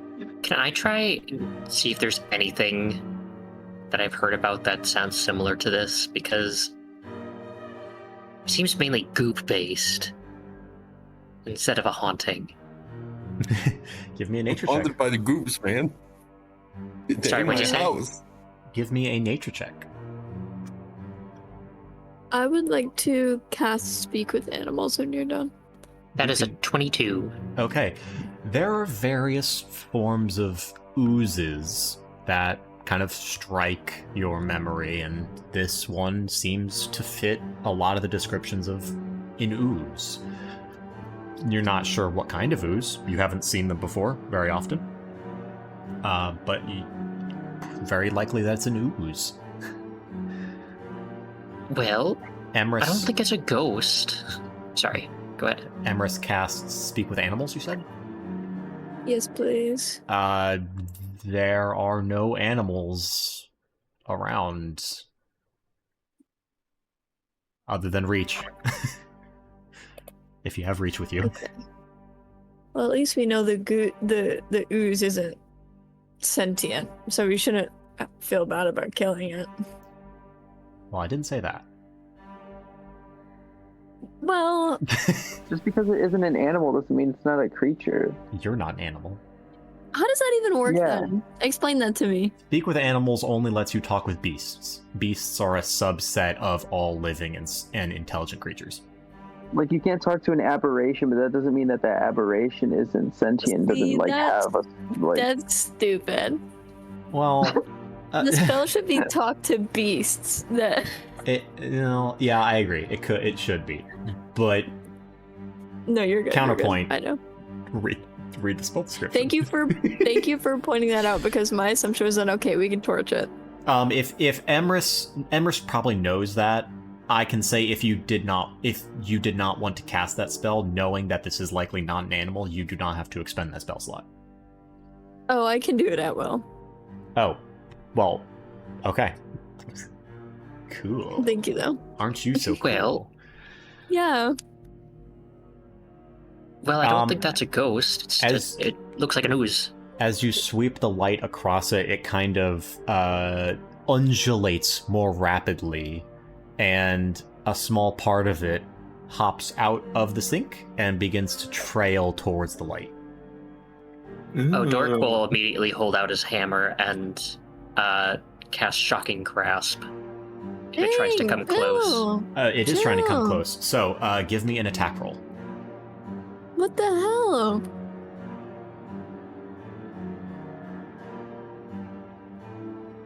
That is a 12. Okay, 12 hits. Roll damage. What's up, Dork?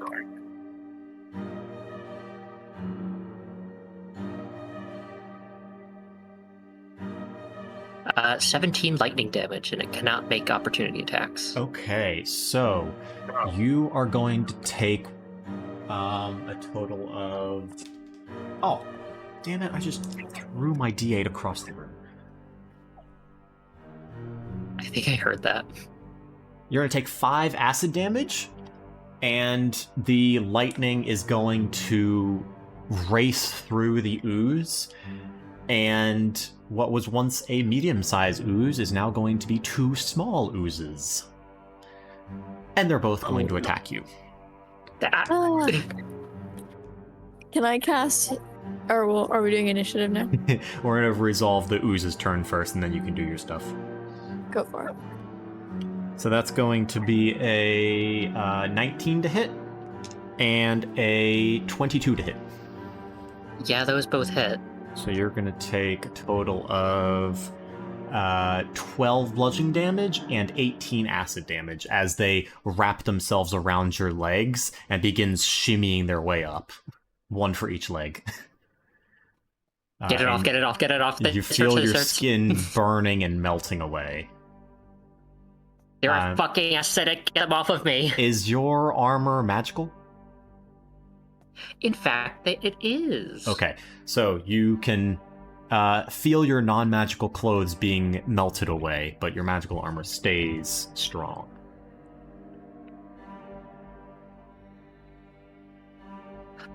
Actually... What is everyone else doing? Never mind. If I'm worried that nothing I do will work, I'm gonna whip out my rapier and stab at the one that's not latched on, because I don't want to miss and stab through. All right, both of them are on each of his legs, so give me an attack roll. Oh well, yeah. Fuck me, I'm just gonna choose one. All right. As Beauty raises her sword, I'm gonna look at Lawrence and just say, "You better fix me up." I will. Why is it lagging so weird? 23. 23 hits.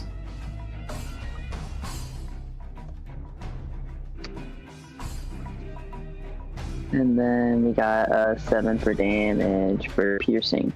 Okay, for the first one, got it. Lawrence and Emerson. And then I got another attack action. Yeah. Go for it. I forget that I have Beauty's cooler than me. Okay, so then that's 21 to hit. Alrighty. I'll make it on the same slime. Okay, that hits.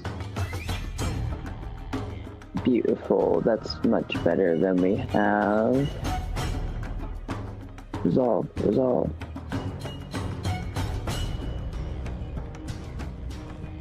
Oh, come on, man. Why are you being this way? Well, either way, it was a 9.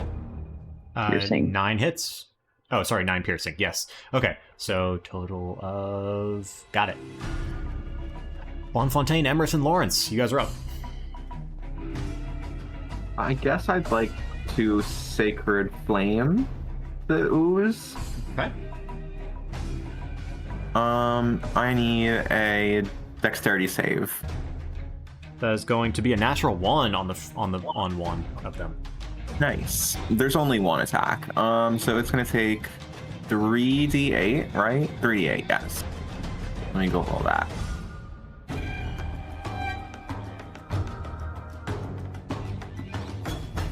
It takes 20 radiant damage. Okay. You completely sear this ooze, kind of evaporating and boiling it, so that it's no longer liquid. It basically just turns into an ashen powder around Doric's leg, and it is destroyed. Good, there's one. I guess that'll be my turn. I'll cast Magic Missile on the other one. Okay. Give me some damage. Do it at second level.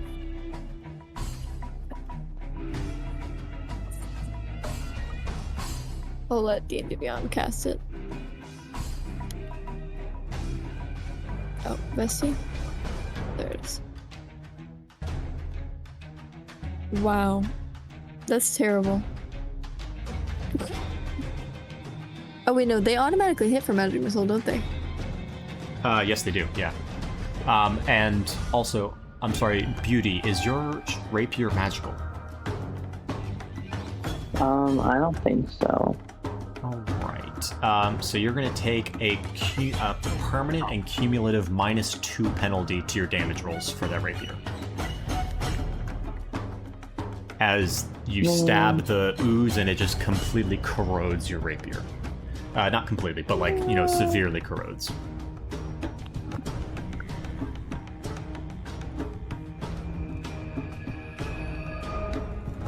And how much damage was that, Emrys, total? I'm doing the math.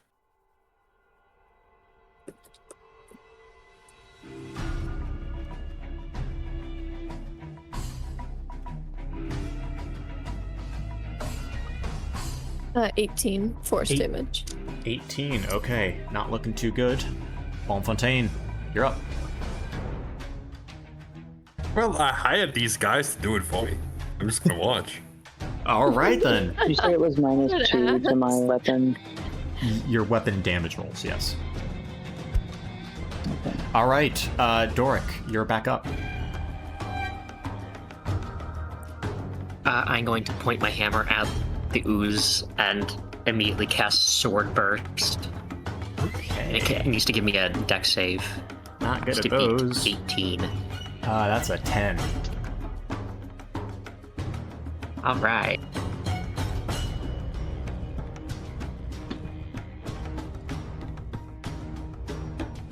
That is going to be 13 force damage. Alright, these spectral blades just spin around your leg. Force damage, luckily, just completely shreds this ooze into a fine mist, splattering it along the kitchen wall. And you are free from the ooze for now. Although Dork the is rest immediately... of the sink starts to bubble and boil again. And looks like there might be more coming. Okay, let's come back later. Close Alright. combat does not seem the greatest for this. And my thing is already ruined. We can't save the ink, so We'll deal with that later. such a good sink. Alrighty. You guys Dork is even gonna lift his legs up, and he's gonna begin to just float in the air. Is he what? He's gonna use his boots of flying to Oh, just Great. make sure Okay. he's like 2 or 3 feet off the ground. I didn't even Alrighty know then. you had that. I just got them. I think He just made them. Fontaine's gonna see that, then he knocks the heels of his own boots together, they grow wings, and he also flies up next to Doric. Oh, you got one of those too? Very nice, right? I just I just enchanted these. I don't remember where I got mine. It's a long time ago. You guys are gonna head out of the house, and you're gonna pass what looks like kind of like a culvert or a sewer grate on the side of the alleyway next to the house, and from deep within it, you're gonna hear the same kind of squelching scream that reverberated through Bonfontaine's house on your way away. Oh. But you make your way back into the less wealthy side of town. Where are you going?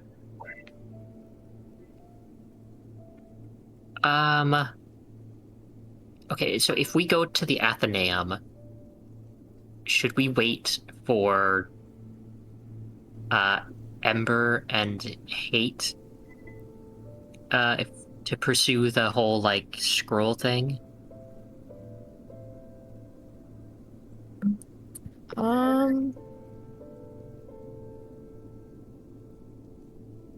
Or are they? But remind me again what the scroll thing that we're doing is, and why the. It's astral projection to visit Cork for him to explain all the weird deity stuff going on. You don't know that just yet. Well, he's gonna explain something. Some of you have been visited by a little astral otter, and perhaps this is one way of getting to talk with him. We are gonna put a gun to his head. I don't think he's wanting to show off his tackle and bait collection. He's not? I thought that's why we're trying to summon him. What the hell? Uh-huh. Or is this... I mean, if it's this time, if it's about the time Hate will be back from breakfast and is just like chilling in the cabin, getting more rest because he's still level 4 exhaustion. Hate can be back, yeah. I doubt Ember's going to come back, though. Yeah. He is not. Just a hunch. Okay, so... All right. Well, let's see. We can either go back, I don't know, grab supplies, see if any of the others are back. But I guess we can also go to the Athenaeum to check in on a few of our personal businesses and see what that ooze specifically was. Because it seems that it might have crept up through the sewers into your house's plumbing. Yes, and yeah. My house is old. Kind of old, very old. So I don't know what kind of sewage lines is connected to. The line wasn't great when the house was built, I think. Just if we do plan on researching anything at the Grand Athenaeum, I don't know. Just be careful. Last time I was researching there, somebody I didn't want to see found me. I remember you telling us that.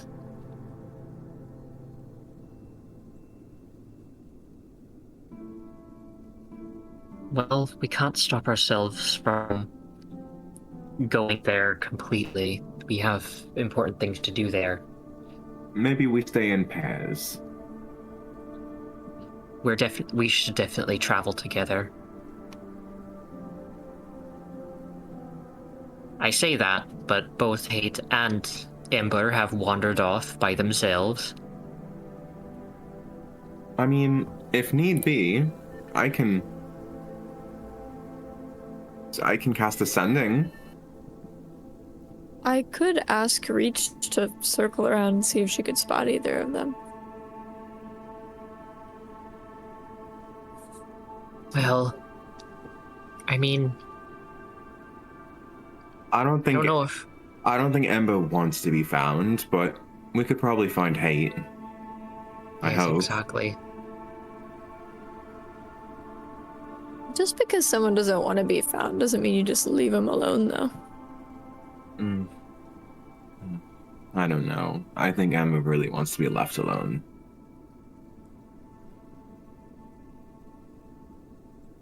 But anyway, so hate is, we have no idea where they are. Not really. I woke up and heard Doric say that they were gone. Alright. I guess I'll cast Ascending. Lawrence will take a moment, cast Ascending spell, and send it to Hate. And it'll just be, where are you? We're planning to visit the Athenaeum today. Would you like to join? You can reply to this message. Hey. I understood that reference. It's just a good thing to say at the end. Feels right. He will say, I'm resting at the cabin, but I can meet you there. Wait, they said resting at the what tavern? At the cabin. Oh, just at the tavern. Cabin. Oh, they No, went the back. cabin, Oh, C-A-B-I-N. the cabin. Okay, cool. Yeah. I relayed that to the others. Alrighty. Oh, I guess they went back to rest. I guess we can... Sorry, go ahead. I was just gonna say, let's go find him then. Alright then. Alright. Head back to the cabin of holding, and within it, you do indeed find Hate, in his bedroom. Don't fucking dead name our new party member. Hey, buddy, how are you feeling?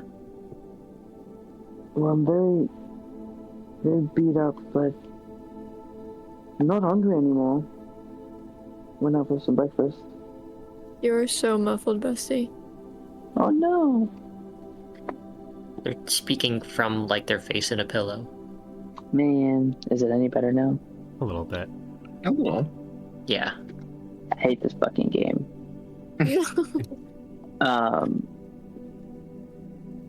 What did I say? I don't remember. Oh yeah, I'm not hungry anymore. I went out for breakfast, but I'm feeling okay.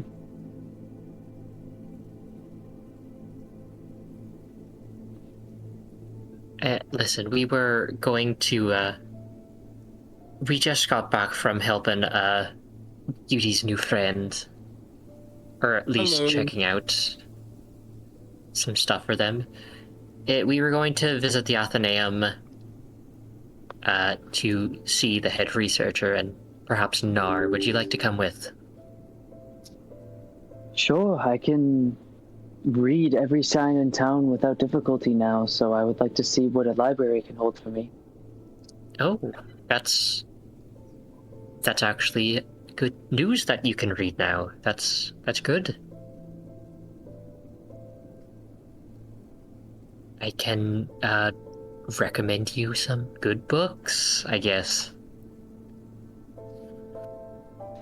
Hate will just smile and struggle to get up out of bed and say, okay, well, let's return our things.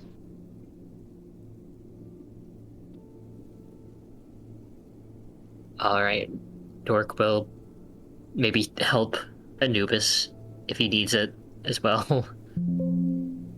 Alright,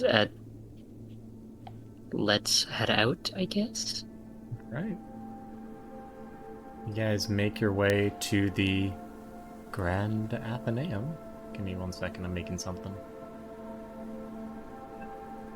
Oh no? Export as image. He's just making... Actually, now would be a good time for a little break if anyone needs it. Yeah. Alrighty. Okay. We'll see everyone in 5 minutes. Yeah.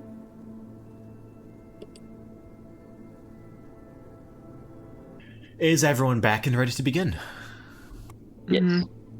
Ready. Then in that case, we'll pick up on your journey to the Grand Athenaeum, this tall tower that overlooks the Necrodome.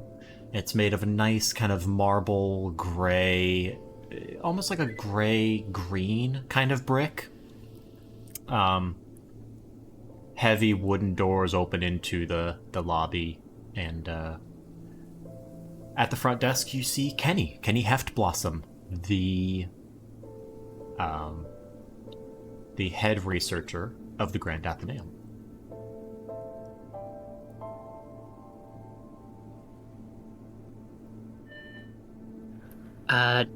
Dork will walk up to them and say, "Hello, we're still alive. Hi. Good to see you." Good to see you too. Alright, so you guys are back. There was a thing that you were going to have us look at. The little scroll, right? Correct.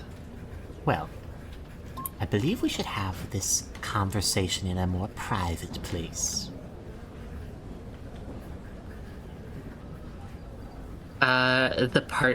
Sorry. Dork will look at, like, Lawrence and Ember, and then also, like, glance at... No, wait. Lawrence and Emrys. And then, like, gesture to Bonfontaine. Is Beauty and Anubis here as well?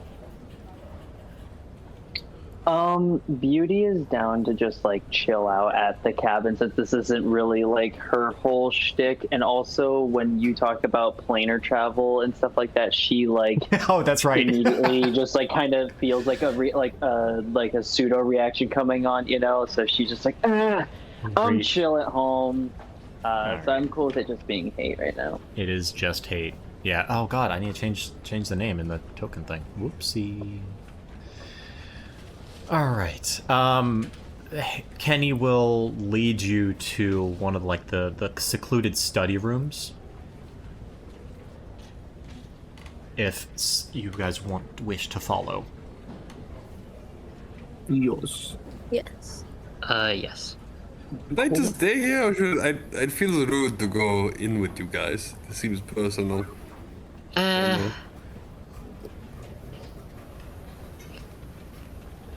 I mean, some of this information could be dangerous.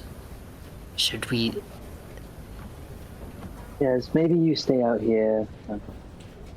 Sorry, no offense. No, of course, no offense. You guys, this is you guys' thing, not a me thing. You go handle that. Yeah, I'm a random guy. Don't trust me, you know. Yeah, I don't know why you didn't just stay with Beauty, if I'm being honest. I mean, we are researching. He could have. I'm not. I'm here. Okay. God. All right. So, Bonfontaine. Oh, sorry. Go ahead. I was just gonna say we are going to help him afterwards with his slime problem. I can just I can just hang here. I know some of the people. All right, have fun. Be fine. Are you you going off to like look at some books or whatnot? Yeah. Alrighty. Then in that case, Hate, Doric, Emrys, and Lawrence. You enter into kind of like a fully walled-in room with a couple of desks and tables inside, nicely lit, and sit down. Kenny stands by the door, hands on the table. Says, all right. So, I don't know how you did it, or where you got it, but you seem to have come into possession of an actual scroll that does what you said it did. We haven't fully tested it, but we've had our best mages looking over it, and including myself, and it looks like the real deal.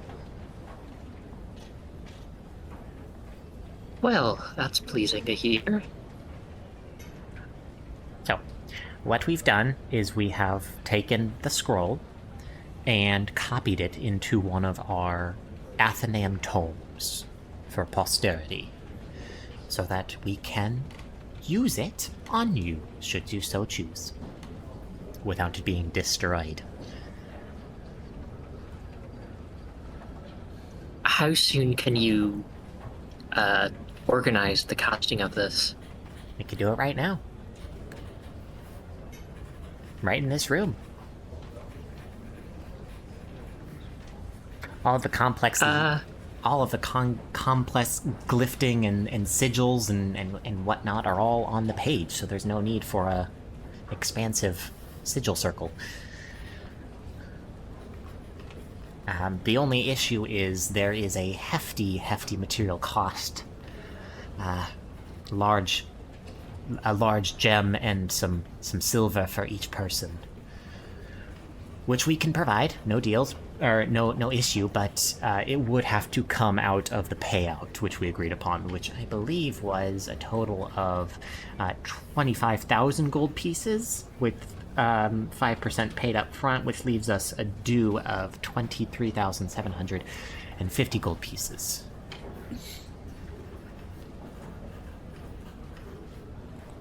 Well, I find it cutting a bit of the reward for this experience would definitely be worth it. How do you others feel? The same. It seems worth it. It comes with the cost of performing it. Go for it. Alright, so But- that's... Oh? Do we want to wait for Amber to return to figure this out, or That I is a don't- good point. He's very good at closing deals.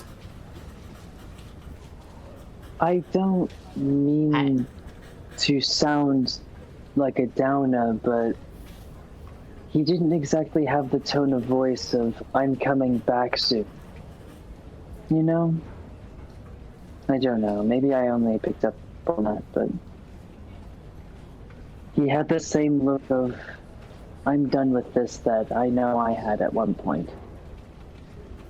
You know what? Consenting. Should I just ask him? Worth it. Better to get an answer than to guess. And I feel do like it. that's a way to talk to him without it being too heavy, you know? I'd say go for it. Right, so then what are the details of this deal again? 25,000 total, Good. 5% up front, which was already paid, and a total remaining debt of 23,750. This was already agreed by Ember back when the deal was made, I believe. Oh. Okay. So they're just following up on like a deal that we've already Correct. agreed to. Yeah, you've Alright. already bartered down. Oh, okay. You've already bartered up to the 25,000. I believe they were initially going to do it for 15 or 20,000. I see. Yeah. All right. so?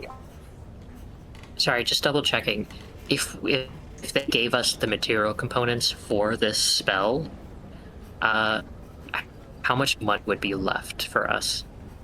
I believe it'd be around 1,100 per person. In material That's components. still a good amount.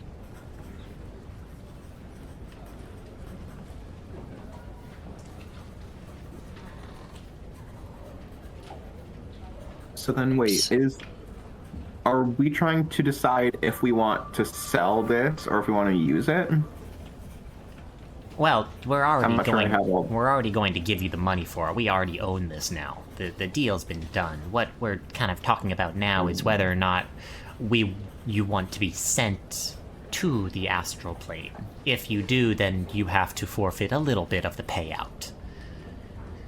because the material components are quite pricey. I see. If you send all 4 of you, you're looking at a good payout of 19,350 gold pieces. Well, would it cost less in material if not all of us had to go? Oh, of course, yes. The material components are per person, so it's a large jacinth, which is like a gem, and then some like engraved silver bar. Each of those per person is about 1,100 gold pieces.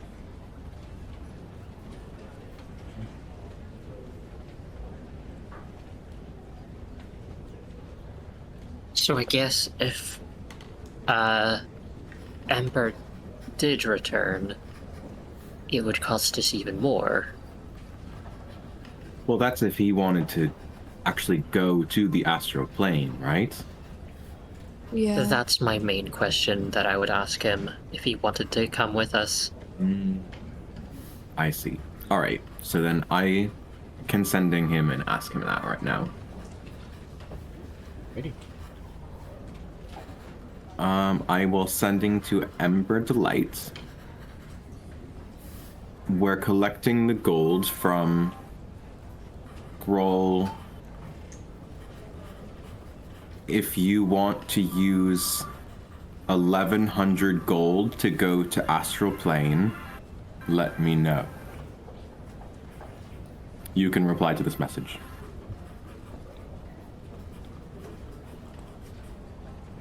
Yeah, how many words do I have to respond? 25, I believe. How much words? What? 25. How many? 25. Okay. 25.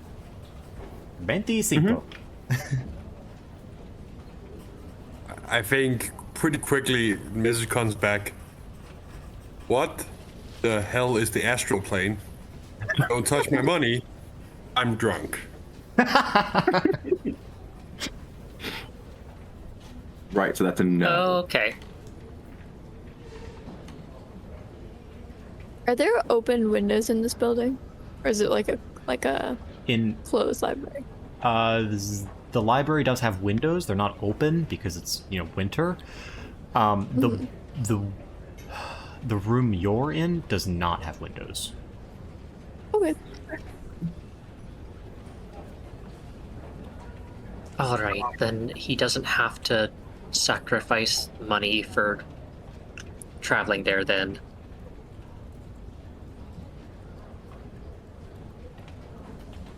The way I see it, though, I think that we should go there just to figure things out. So you think more than one of us needs to go?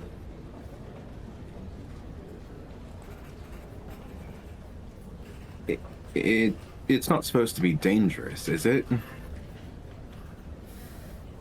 No idea. I mean,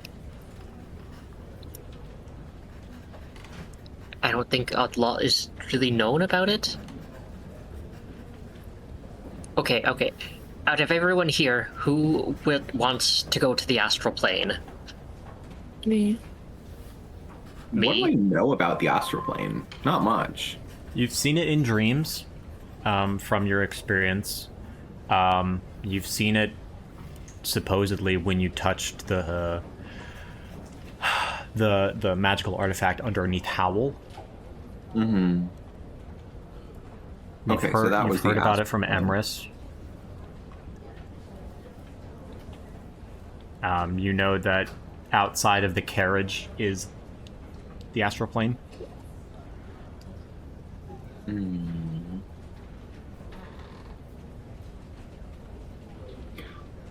I think I'm okay staying behind.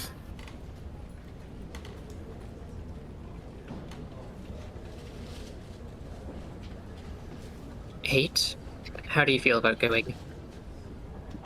I would like to go, but I'm also conscious of the idea that other people may be hesitant of me having knowledge of other planes.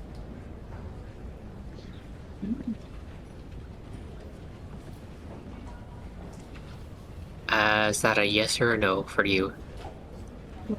I'll go. I mean, I would wish to go too if I could. It's, once in a lifetime opportunity, really.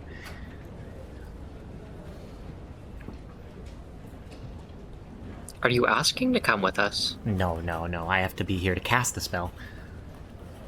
Well, that makes sense. So I guess the three of us can head on over and, well, ask Lawrence you can watch after us while we're gone. Sure. Does anyone need healing before you go? Aye, my leg is still quite seared off. Lawrence will cure wounds from that leg. Ooh, maximum 12 HP. How are you looking?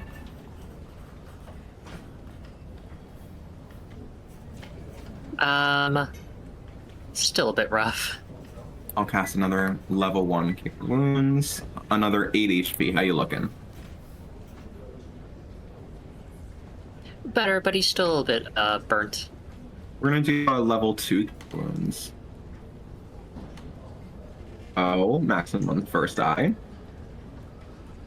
And maximum on the second. 20 hit points. Let's go. Okay, now I'm fully healed. I basically got bloodied by those fucking slimes. I got it. Yeah, they fucked me up a little. Well, now you are sufficiently unfucked up. All right. How do we do this? I don't know. I have never done it. I would Alright. imagine you'd probably want to sit down or lay down for it. Based on what my arcanists can tell me, your body remains on the material plane. It's just like it transfers your consciousness to the other place. But I guess we'll see. But I will need to be right back and get the materials and my co-casters. So, be right back. She's gonna head out, Alright. and then in like a minute or so come back with 2 other mages. Each of them carry a small chest that they open up and take out this large, almost like 2 fist-sized jacinth. It's like a red gem. Give 1 to each of you. So Hate, Doric, and Emrys. And then also give a very thin, very flat piece of silver with runes graved into it that they tell you to place on your chest and hold it there. Okay, so, here we go.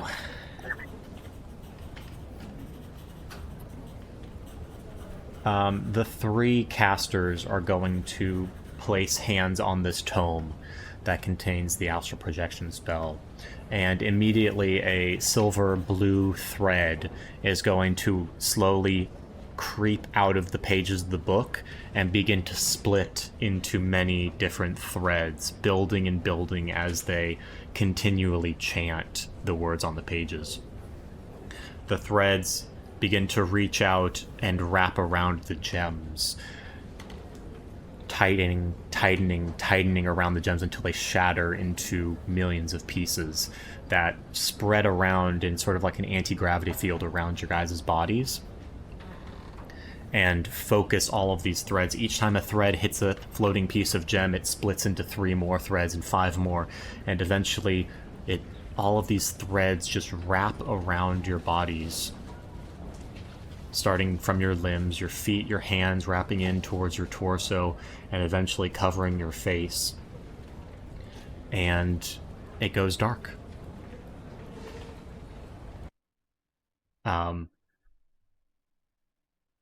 You've experienced this sensation before. Emrys and Lawrence is not here. You've experienced this sensation before, Emrys.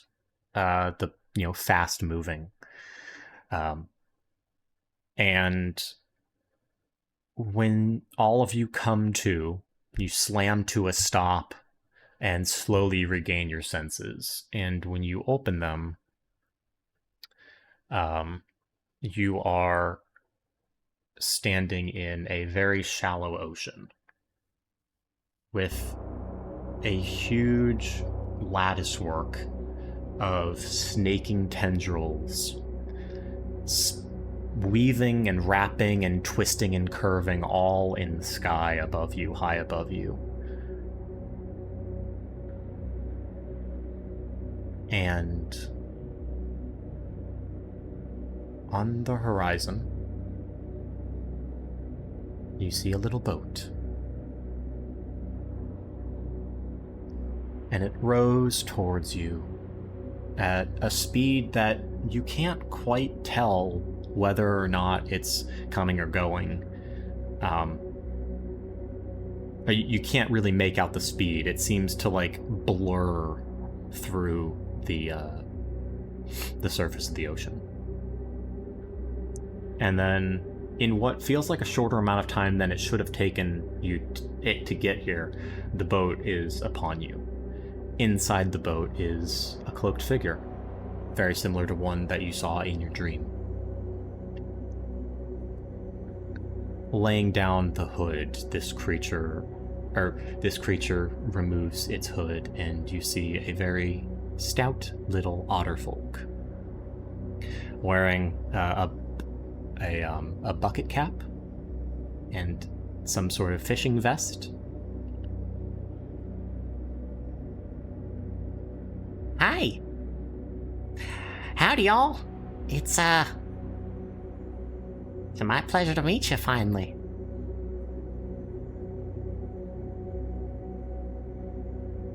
He's gonna hop out of the boat.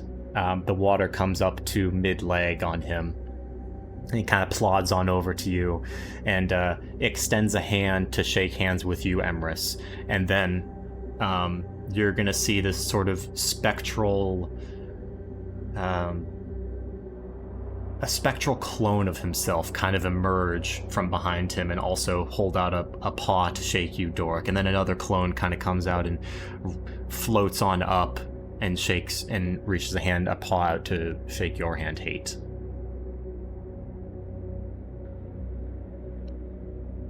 Well, that's quite fascinating. Oh yeah, it's something you learn when you spend time here as long as I have. Oh, it's nothing. It's nothing. All right, so let's get to it. I should take you to the place y'all are familiar with. Come on, hop in. Will it support me? Oh, of course. This ain't the material plane, friend. Emrys is immediately climbing into the boat, no hesitation. Sloshing through the water if he has to. Dork will climb in, just a bit confused, like, I guess we're getting straight to business, I guess. You were Quirkamano, right? The one and only. I have a lot of questions. I got a lot of answers. But we'll get to there when we get to there. Just a short little row over to where, I think you'll find quite interesting. As all of you pile into the boat, you notice that it sinks deeper and deeper into the water. However, the depth of the water is only like an inch or two. So it's sinking in deeper than the ground would normally allow it. So something's a little strange, but I guess you don't really question it. Are you all in his little fishing boat? Yeah. Aye, Captain. All right, then away we go. And he's gonna row for about 2 to 3 minutes. And the The landscape or the waterscape doesn't change at all. You cannot even keep track of where you are, where you're going. It's just water as far as the eye can see. Even the view above you is impossible to track, as it's constantly undulating and wrapping and weaving. But eventually, after not too long, you come to a familiar sight, especially to you, Emrys. As Cork rows a boat to a area of 12 glowing spheres.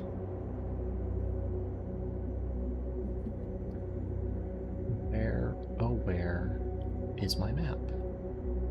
There it is.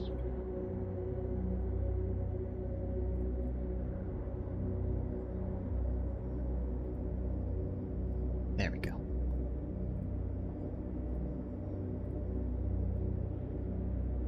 Ooh.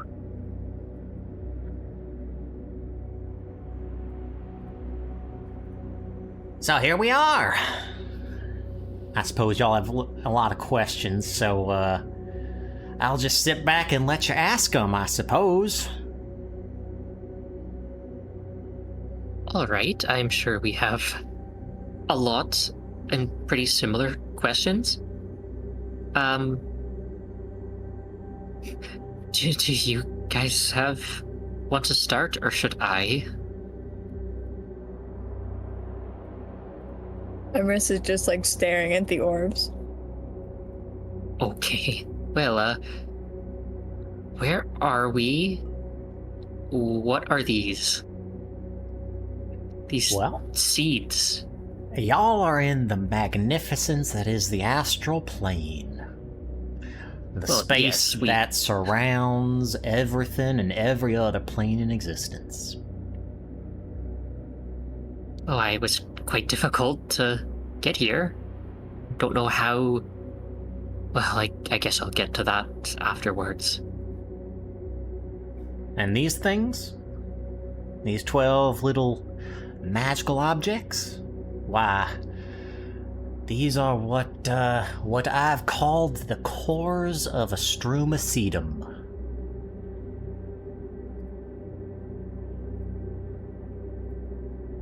Spell that, I beg of you. Emrys says as he's quickly pulling out his journal. I put it into table chat. Work is also just like writing down everything.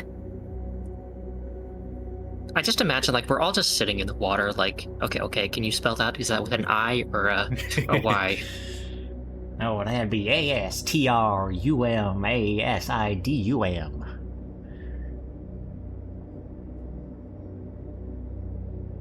Now, of course, I don't know exactly what they're called, but that's the name I've given them. You see, a lot of the stuff here, you gotta make your own pot pie when it comes to a lot of the stuff here. Not many people will give you the recipe.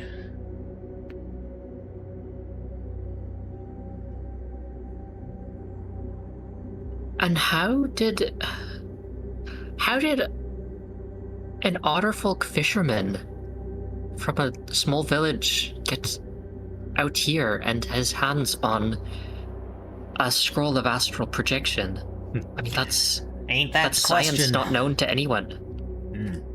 Not known to anyone but me. That's your next question? How'd I get here? And furthermore, who are you? Corcamano, at your service.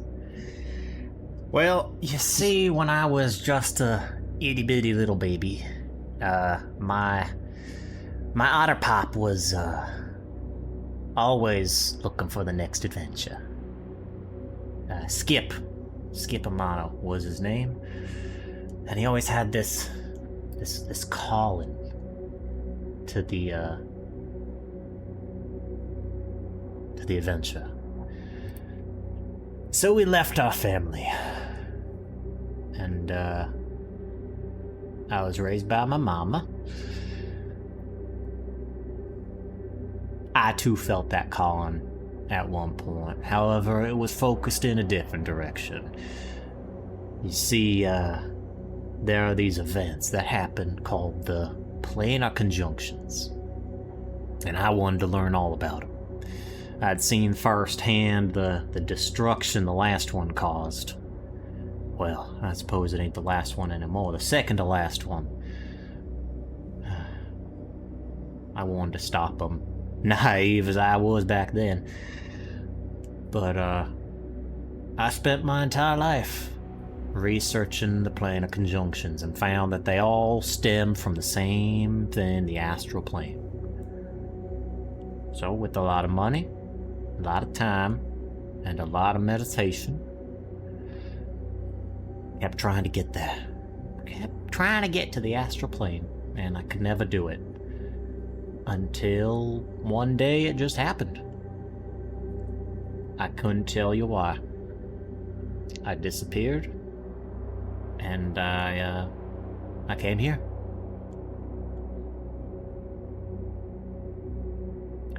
Now, of course, you might notice that time ain't play kindly in these parts. So, I got a little stuck. For a while. I think I was here for about 500-600 years. So, when I got back,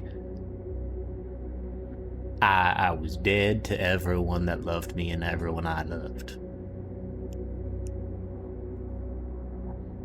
Are you... And, rather than upending the lie they believed, I guess I stayed dead.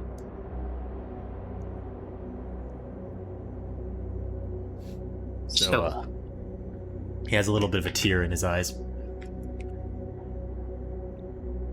So you're technically still alive? You just traveled through time, basically.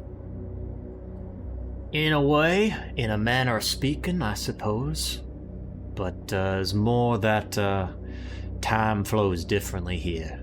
What might be a day here, well, could be seconds or years in the material plane. Got the short stick. That's reassuring. Yeah. Luckily, y'all won't get stuck here like I did. So hopefully that won't happen to you. It was I found a way to stabilize the transition. And why, you're using my own spell to get here. We found it in your basement. I wouldn't be surprised. Sorry for intruding, by the way. Couldn't have asked for a better group of people to. Is there a reason that it was us that you chose to talk to you? Or is it just because we picked up your scroll? The threads of fate, my friend. That's all it ever is.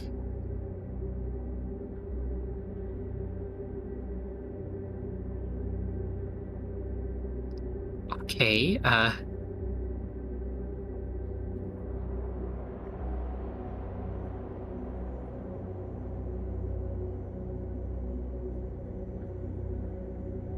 just at a loss for words, I guess. Well, I suppose you It'd be my could turn. let some of your other compatriots have a turn at ask questioning old Mr. Amano.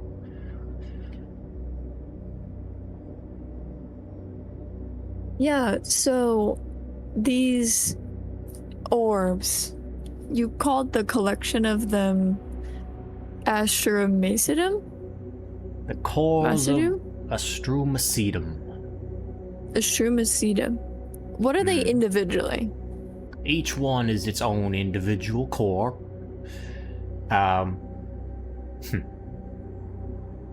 Before I answer that question, this is gonna be information that a number of people,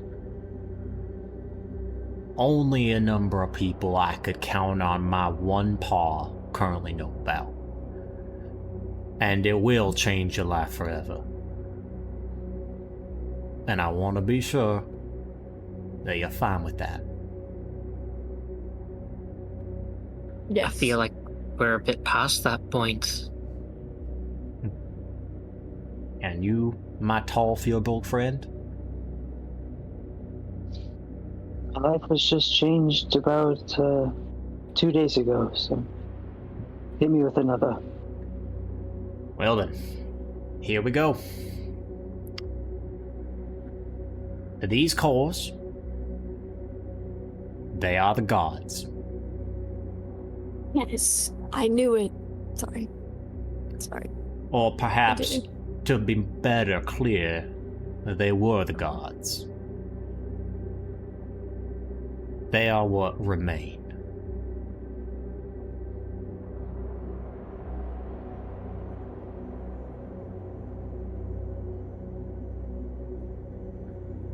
I knew it! Yeah, I also knew it. This is great. You guys thought I was crazy. I was right the whole time. Okay, I I only never thought felt you were. better. I only thought you were a bit crazy at the beginning. Yeah, but that beginning was like a whole week. Okay.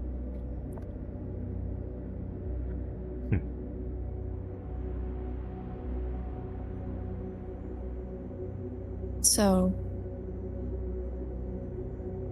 do you know which orb belongs to which god?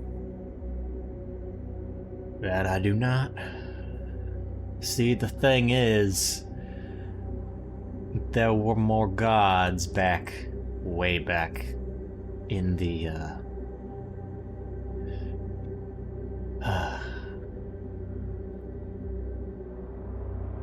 How familiar are y'all with, our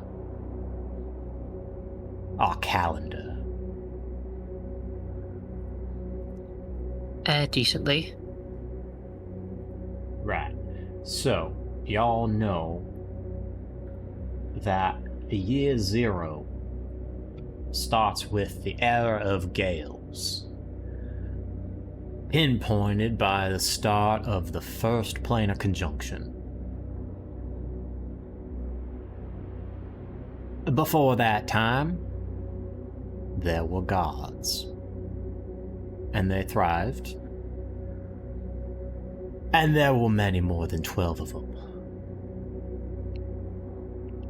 And then the age of the Darkened Lantern happened, and every single god died. And they put the last bit of energy they had into making 12 perfectly created artifacts to keep the world from destroying itself.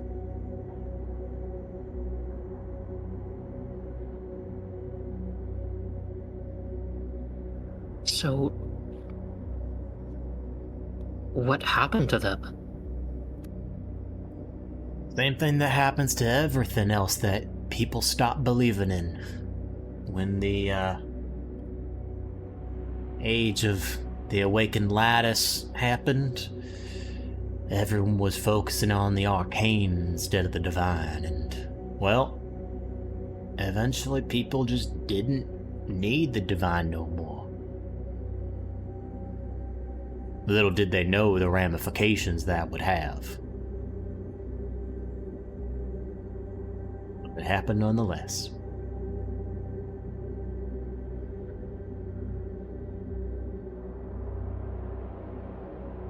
Now, of course, back to your question, Mr. McKinnon. Each of the cores do have a certain energy about them. I've given them names, and things that they kind of typically associate with, but, to pinpoint a god to each core, impossible. I know. At least one. Oh, do you now?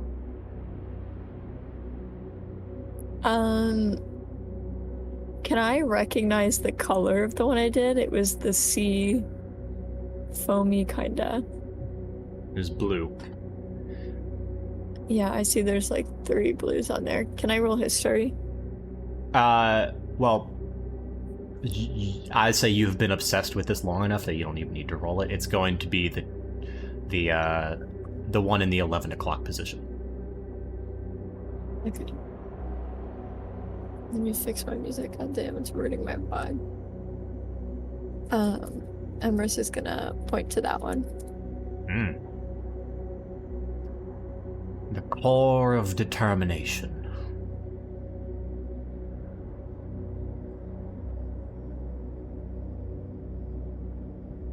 What do you know about it? I know that Bringer lives there. Or resides there in some capacity. And then he'll like take the necklace he has of seawater and just sort of like shake it a little bit. I see. You're on the right path. Just, not quite. You see, when the gods abandoned themselves to form these, they put their essence in it. And it's difficult to pinpoint because, you know, I'm just one person and I have had hundreds of years to look at this stuff, but I ain't touching everything. This bringer you mentioned is likely not the god. Think of it like a persona of the energy of the core itself. A way to communicate with lower beings like ourselves. So the way I'm starting to understand it is that when the gods started to be forgotten, they created these things as sort of backup systems. You could certainly see it like that. It's known as the Great Divine Abscondment.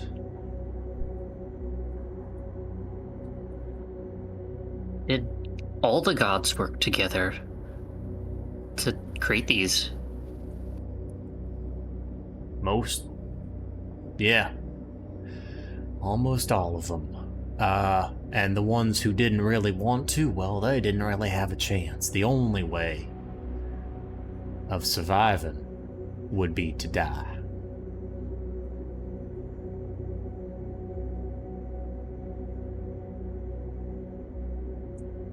Even the evil gods, well, they put their energy into these here cores too. I guess that explains why the gods don't really... Well, you don't really hear that much of divine miracles that much anymore. Right head on. Right on the nail. But also, our friends... I mean, well, Amris here, and even our friend Lawrence has spoken to some of them. I mean... Are you sure they spoke to a god? Or are they speaking to these cores? You see, the line between them is very blurred. I mean, I guess. I'm not really a follower of the gods. Speaking of our friend's god, I was gonna ask, do you know anything of what happened to Helm? Or how long ago something happened to Helm? One of our friends was a devout follower and received guidance only to find out that he had died many, many years ago. These artifacts are incredibly powerful, and they can take the place of devout worship. If you worship a deity by name, it kind of takes that worship and spits it back out as magic for you. That's the one way the gods restarted the divine nature of magic. How long ago they died, how long ago the abscondment happened, and how long ago these cores were created? Thousands of years ago. So the people that still worship the gods, the small few there are, they just... Their specific god isn't really hearing their prayer, it just defaults to one that matches. Indeed. It can be sad if you think about it, or maybe it's reassuring that we still got something out there listening to us, even if it's not the form that we expected it to take. Dork will just look a bit... He'll look a bit shocked. I'm not... Like I said, I'm not religious or anything, but that's just... That's still a bit... It almost sounds quite terrible. I understand why, you wish to limit this information. The only thing I find reassuring is that even the gods can die. You know, Oh, something they of can. a mortality to everything. I was an atheist before I touched the first orb, though. So it wasn't as if Bringer could latch on to any sort of religion. I think it's less believing that they exist and more putting faith in their power, you know? There ain't no way you're gonna find any sort of line of logic inside these cores. They are operating on a magnitude of complexity higher than anything we can hope to attain.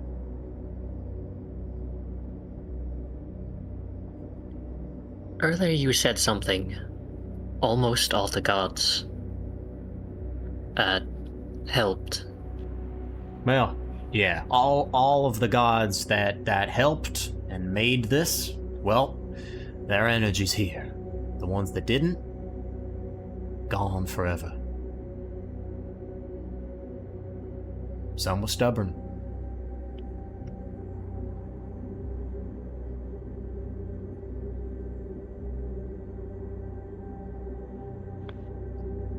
Well... This is quite shocking. I told you it would be. But I feel like there's even more. There's always more. Who... I'm guessing you know about the Daybreak Society. The who? The Daybreak Society? No, don't really know much about them. I feel like I've heard that name before, but no, I don't know Alright. nothing about them. Understandable, you have been gone for quite some time. What about the Harbingers of the Oncoming Flame? And here we go. Yeah, I know about the Harbingers. What do you want to know about them?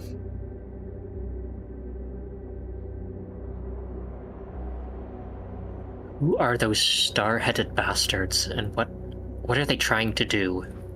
Well, the 5 of them, those are the Harbingers. That's all they are. No more, no less. Well, 4. 4.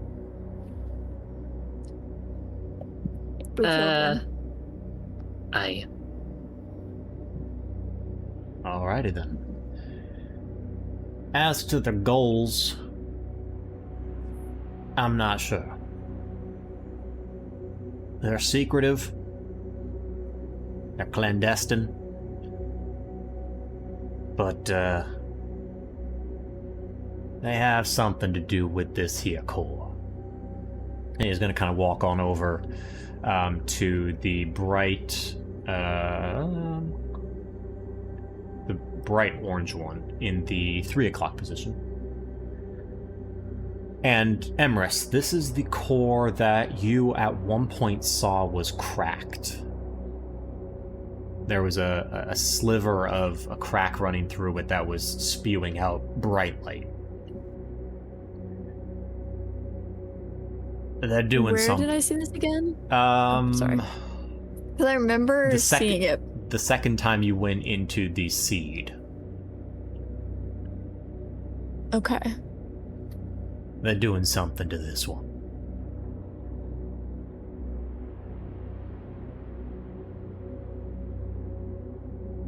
Are we close to all of these?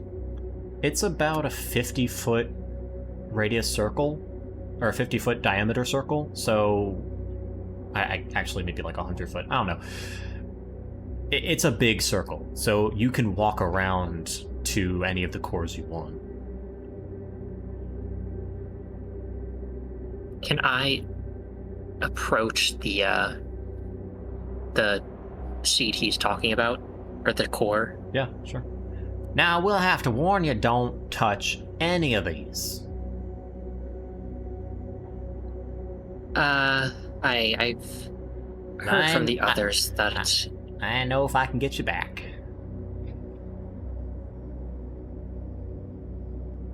The things inside, don't seem like... Well, they seem like they could be a bit of a mixed bag. Just like the gods were. Our friend Lawrence, the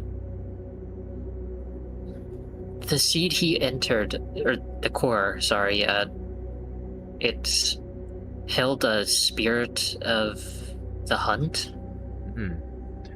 That'd be the core of ferocity.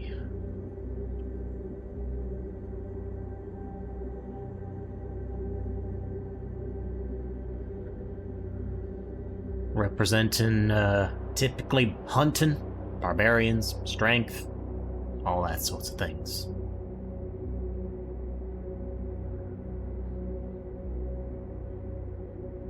Could you go around and just, I don't know, list them? Well, of course I can. Alright. So, right here, in the, and I'm sorry, 1, 2, 3, 4 o'clock position. I'm gonna start with well, here's the core of beginnings. This is the cracked one. It's got representing typically the domains of light, rebirth, and the dawn. Then we got this white one. This one's the core of order. Typically domains of law, peace, civilization, all that kind of stuff. The next one being the yellow one. That's the core of chance. Fate, luck, gamblers. That domain. And this lime one is the core of creativity, which is the one that storytellers, musics, artists and bards, craftsmen, blacksmiths. That's where their energy goes. Green one right here is going to be the core of nature. Plants, decay, druids, all that stuff. Self-explanatory. This black one is... Took me a while to come up with the name for this one, but it's the core of obscuration. Focusing around illusions, lies, darkness, secrets, and twilight. The cyan one is the core of lore, knowledge, wizards, and magic. And this blue one, which you seem to be quite familiar with, is the core of determination. Sailors, storms, miners, and travelers. And we got this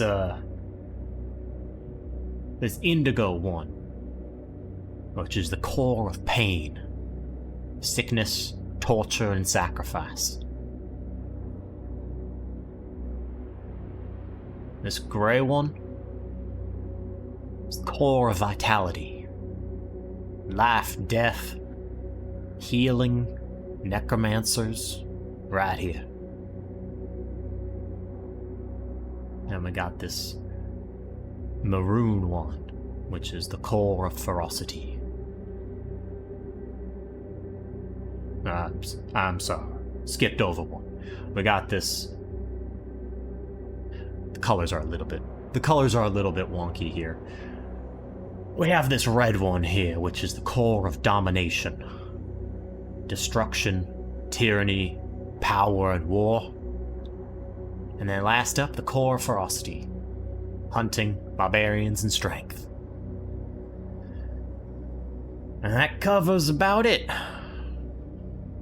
12 slices of the multitude of gods and their domains. Sorry, just to double check, what was the 3 o'clock one? 3 o'clock, that would be... So one of those, the 2 o'clock and the 3 o'clock, one of those is supposed to be red and one is supposed to be maroon. I couldn't really get them to look that way, I think. It looked different on my other monitor. The darker one is ferocity, and the 2 o'clock is ferocity, 3 o'clock is domination.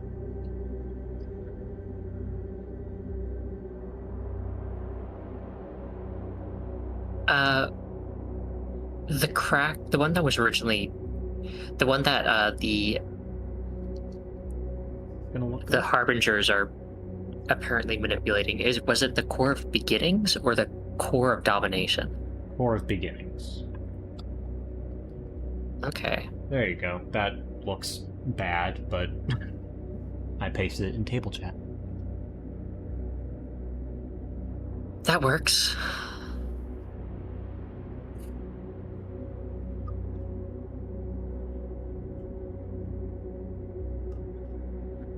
Huh.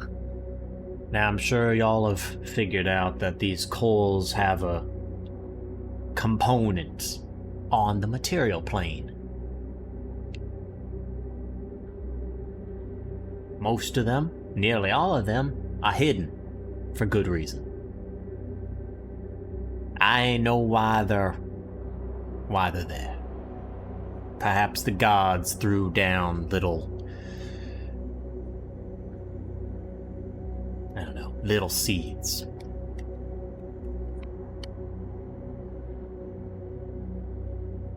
I mean, one of them is in Shira, not Shira, Stonetooth, under the mountain.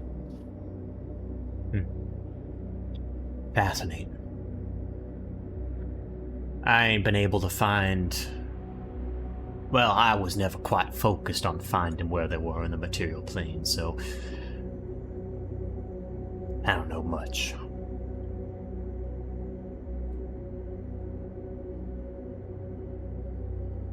It seems if these connect to, I don't know, I guess what's left of the divine, then I feel like that might be dangerous in the wrong hands. Oh, indeedy. I have the feeling this harbingers of the oncoming flame are, well, few bad apples. And I am word sick.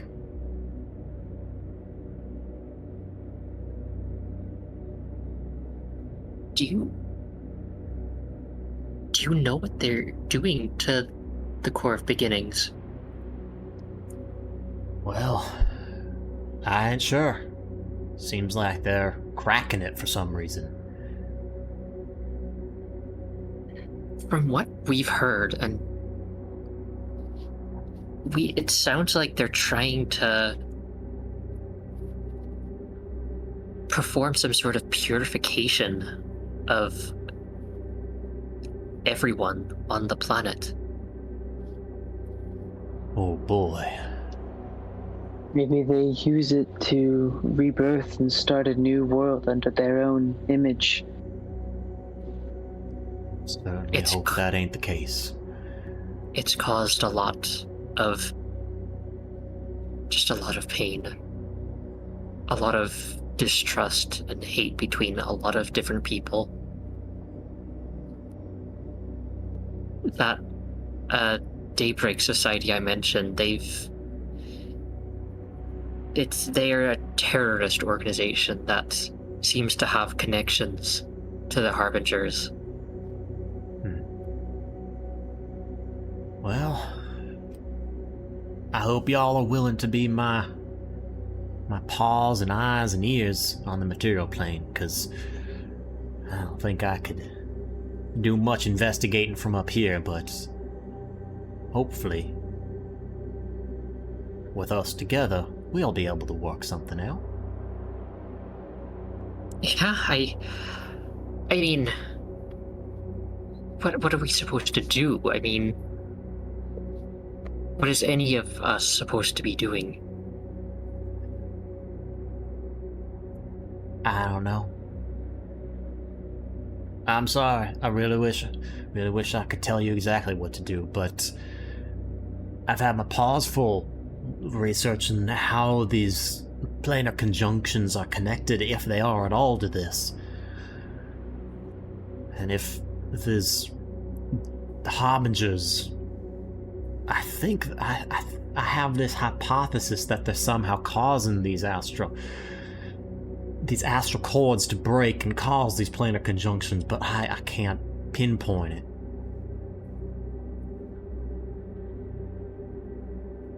Wait, Quark, when was the last time you were on the material plane? Say a handful of years ago, about? Dork's eyes are gonna widen, and I'm gonna look at both Emrys and Hate, and just make a kind of grimace.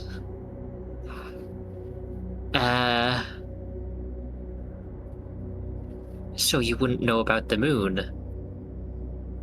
Oh. I would not know about I do know about the moon. Moon. Have y'all figured it out, or is this new information? The Harbingers, the last we saw, the Harbingers, we were responsible for killing Vega. He enacted a ritual in the Tanoan Royal Palace, and he destroyed the Lesser Moon.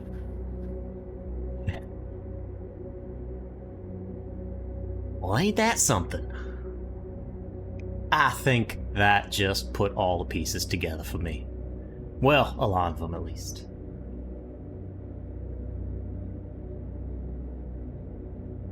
The Lesser Moon, Rutar, as you guys probably know it, it's not a moon. Is this news to you, or did y'all know this? It's not a seed, is it? Not a seed, thank the gods. Oh god. I mean, I know there's something up with the moon. They have to be doing this for a reason. We even had a shard of it fall near a place that we're familiar with, and even got a sample of it. It seems Cork very, very strange. Cork is gonna point up to the space above you and say, see all those tiny threads snaking through, the blue ones? Mm-hmm. That's the arcane lattice. It's how magic works. But you look past those, and you see those big, thick white cords. Mm-hmm. Those are the astral cords that keep all the planes in place. They're like tethers or anchors. And every time there's a planar conjunction, there's evidence that those cords have broken. And now I know who's doing it. Because Rutar is not a moon. It's the end of one of those cords as you're looking on it straight on. Oh my god. Huh. That's crazy. Oh, so this is so we're fucked. This is like oh. I believe that there will be a planar conjunction soon. If it hasn't already begun. There's no way to reverse it? You need to I be know a god. it's a stupid question. You'd but need to be a god yourself. And even then, I don't know if it's possible. What physical effects do planar conjunctions actually have on our plane? Well, it's been a pattern. The past 3 have all been elemental planes. I'd hazard to guess that the next one is also going to be an elemental plane. Let's see. First one was the plane of wind, the plane of air. Then it was the plane of earth. Then the plane of fire. And water. Then water. Indeed. I could only shudder to think about what would happen. Massive flooding? Most of the cities on Espa are coastal. Still. Be a Tano tragedy. is.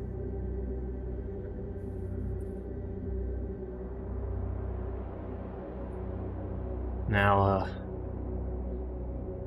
I think we still got time. Planes don't move fast. You know, they got inertia and things. But, once they started... Yeah.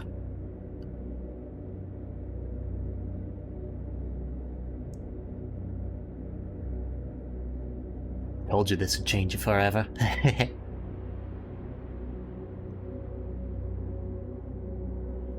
Well,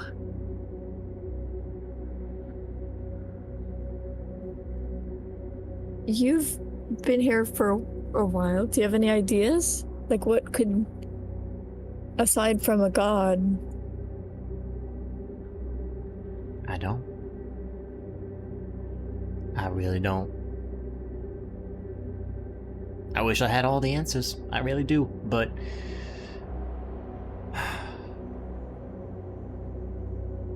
I don't. I have one idea. We go out and hunt down each and every one of those harbingers. Sounds like a good start. I'm going to spill their blood, or whatever it is that is inside those star-headed freaks, and then one of them has to know something. I wish you I luck. mean,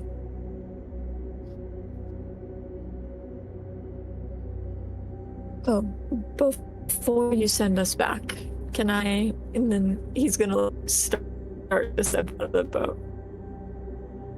Sure. Right. I'll be back. And then I don't know how deep the water is. I think it was up to his thighs last time. Yeah, we can say that. But Emerus is gonna wade the like 50 feet over to his seed. This is my core. This one's mine. It was made for me. It's made for me. He knows me. And then he's gonna look at it. Is the statue still behind all of these? Oh, yeah. Right. I forgot about that. Oh, I forgot Oh, I was yeah. dealing with- Core piece of all my world building. Yeah, behind each statue is like a kneeling wireframe being. Kneeling, hands all the way down, and ever shifting face behind each core. You're welcome. God, DM. There are no gods Everest is here. gonna take it in. Everest's gonna take it in, remember it. And then he's gonna very carefully, very controlled, nobody freak out. He's gonna go up and give the orb a hug. Nah, He's not going into it. He's staying on the surface of the orb. Okay. Plus, Bringer loves me. Bringer's not gonna suck me into the orb. When you pull your arms away, you feel warm and wet. Beautiful. No. Dork will like lean over to Cork. Just don't worry. I think that the bringer actually likes Imris. I'm gonna give the surface of the orb a quick smooch and then I'm waiting back. I had a question. Curious if you know, it has nothing to do with any of this core function, but what do you know of the Whitetail Wood? Funny you should ask. I know my dad traveled past there one time and, well, he wrote a little bit in his journal.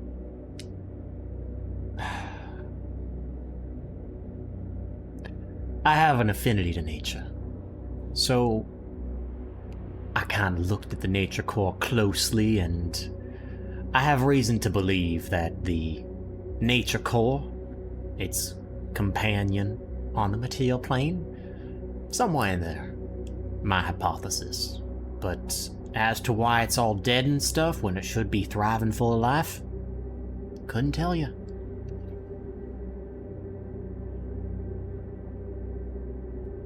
Oh. Cork, you just reminded me of something. I'm very sure we have your pause book. Do you now? And I don't mean just a copy, I mean his book. Before they became gods. Aye. It has a note to you in it.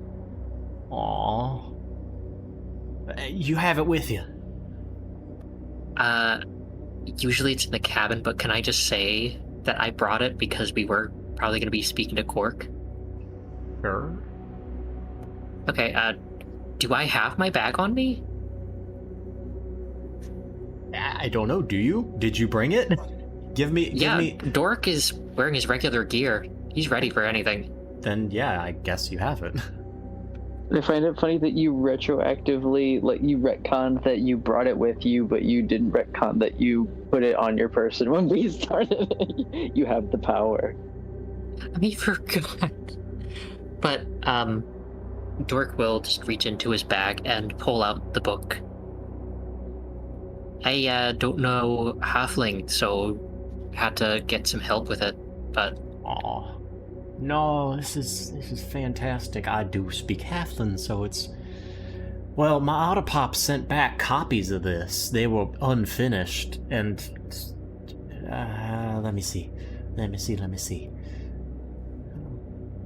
No, this looks like a copy as well. One of the later copies, or a copy of a copy. I can't tell.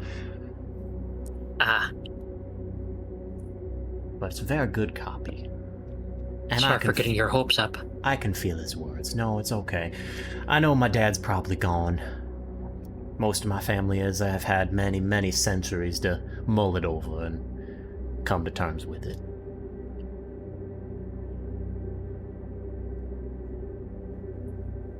My only other question is, did you have any familiarity with a ship named the Belligerent? Rings a bell. Where have I heard that? Ah! The belligerent was one of the... Huh. Just escaped me. It was a ship. It was, from the Empire. The Emperor's first fleet. It was destroyed in the Wandering Squall.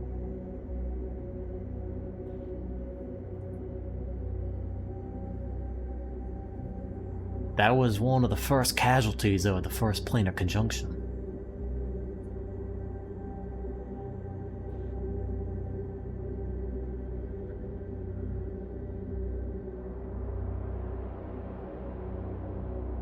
Why do you ask? Before I fused with the demon known as Vozarath, I was given visions. And both the Whitetail Wood and the Belligerent both came up in one. I've been trying to pursue their significance since. What other dreams?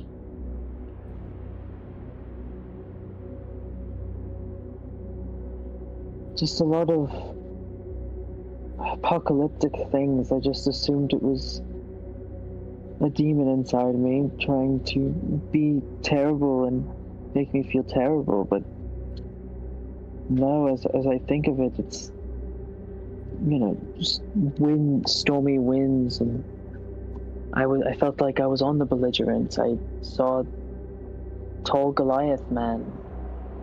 Everyone was panicked, and You must have had a vision of the first planar conjunction. That was the plane of air, caused heavy winds and gales, and, well, it was centered in the middle of the Marbron Ocean. oh, but it wasn't just that. But once we fell off the ship, I was in the plains, and then a rift opened below me. I was in the deserts, and a rift opened above me, and rocks fell on me, and then I was in a volcano with lava. Everything. It was And all-encompassing. What pattern is that? Think about it.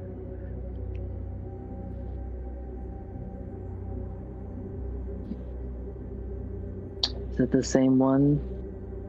The very same.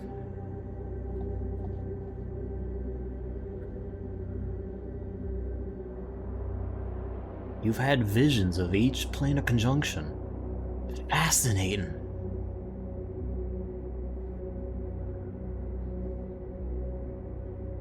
And yet, you never could have lived through them.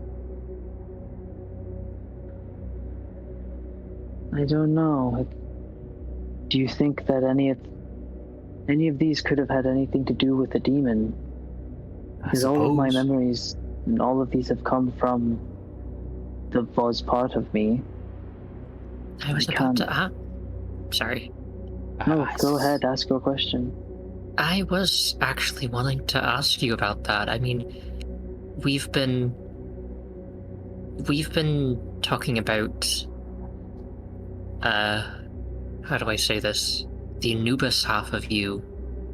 How you remember stuff from being Anubis, but what about your memories of being Vozarath? Do you remember much? Yeah, what do I, can I see, like, what, thinking back on that now that I have a different brain, what does that dream feel like now? You don't really have a different brain. You have a different soul. It's different. Your memories are all the same. And you have all of Anubis's memories. It's just things like, you know, drive and emotion and, you know, esoteric things are kind of corrupted by a demon. It's difficult to explain. Yeah. But you didn't gain any new memories by merging with Voz. Okay. It's the only thing I knew from there is that it just showed all of the people that had died in my village, claiming that they had died just to bring Voz here. But that's about it.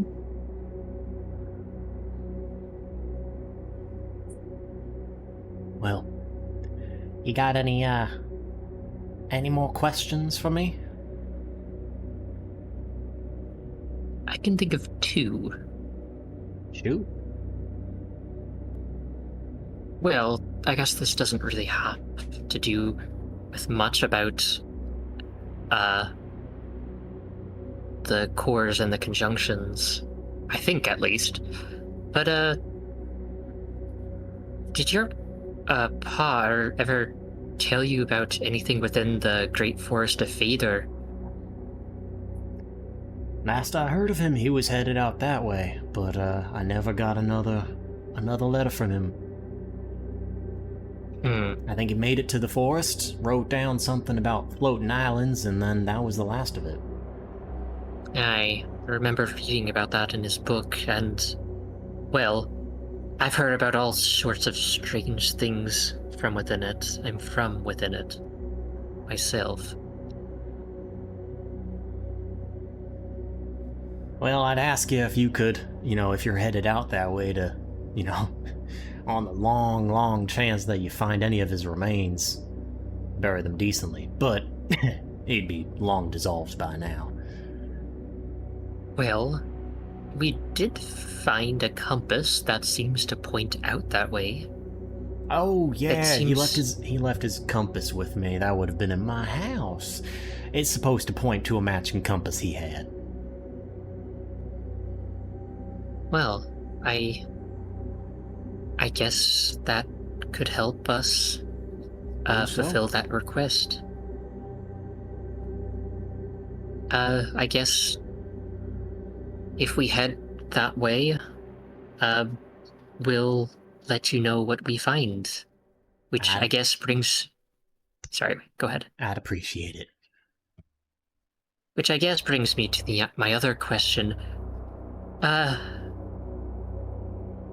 You see, when we came here into the astral plane, it was a bit costly.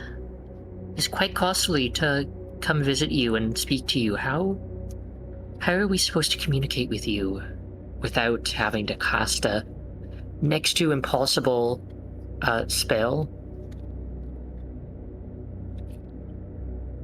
I'll come visit. So, you'll actually leave the astral plane to come talk to us? If y'all are doing work for me and helping me on this little mission to save the world, least I can do.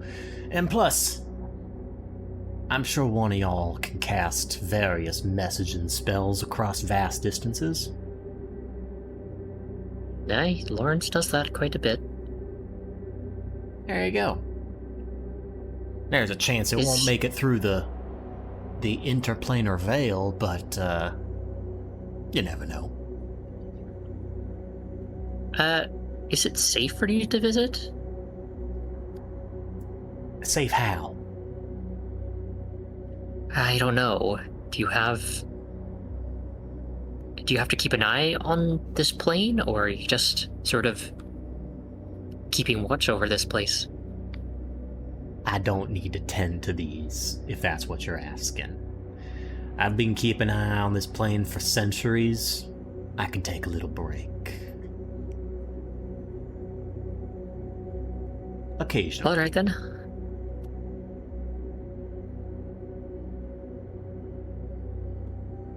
Do either of you have any more questions? I asked my two.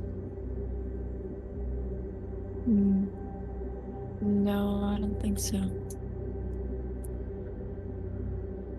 And in your opinion, Quark, should we...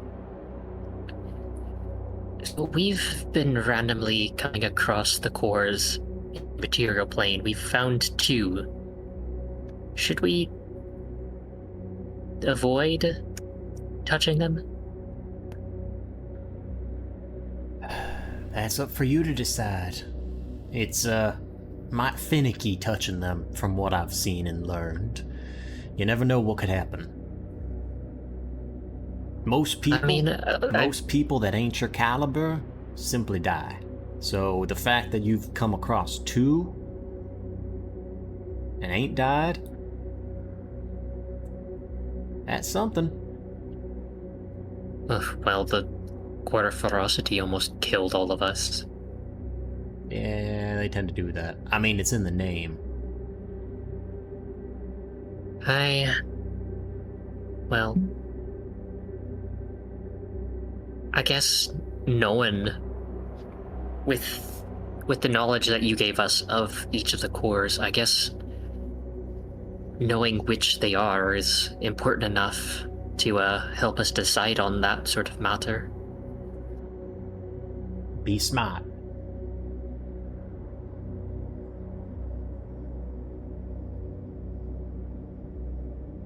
Alright, It well... was a pleasure talking with y'all.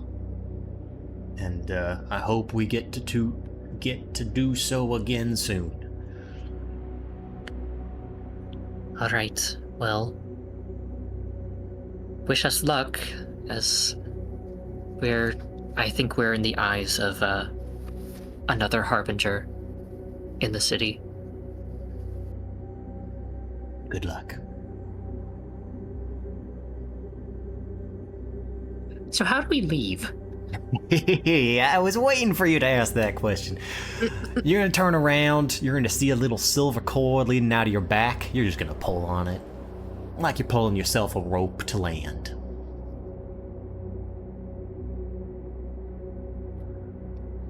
Alright, are we ready to leave? I think I'm ready.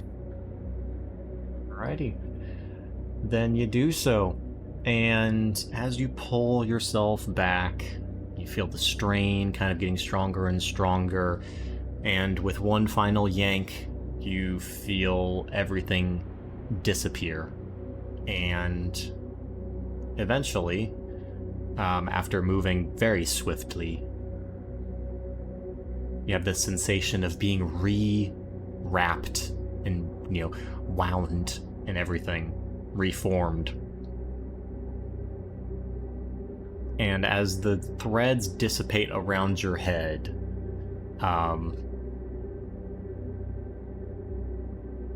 Lawrence, are you still with us? No. Can you give me a wisdom saving throw? God. Oh, God.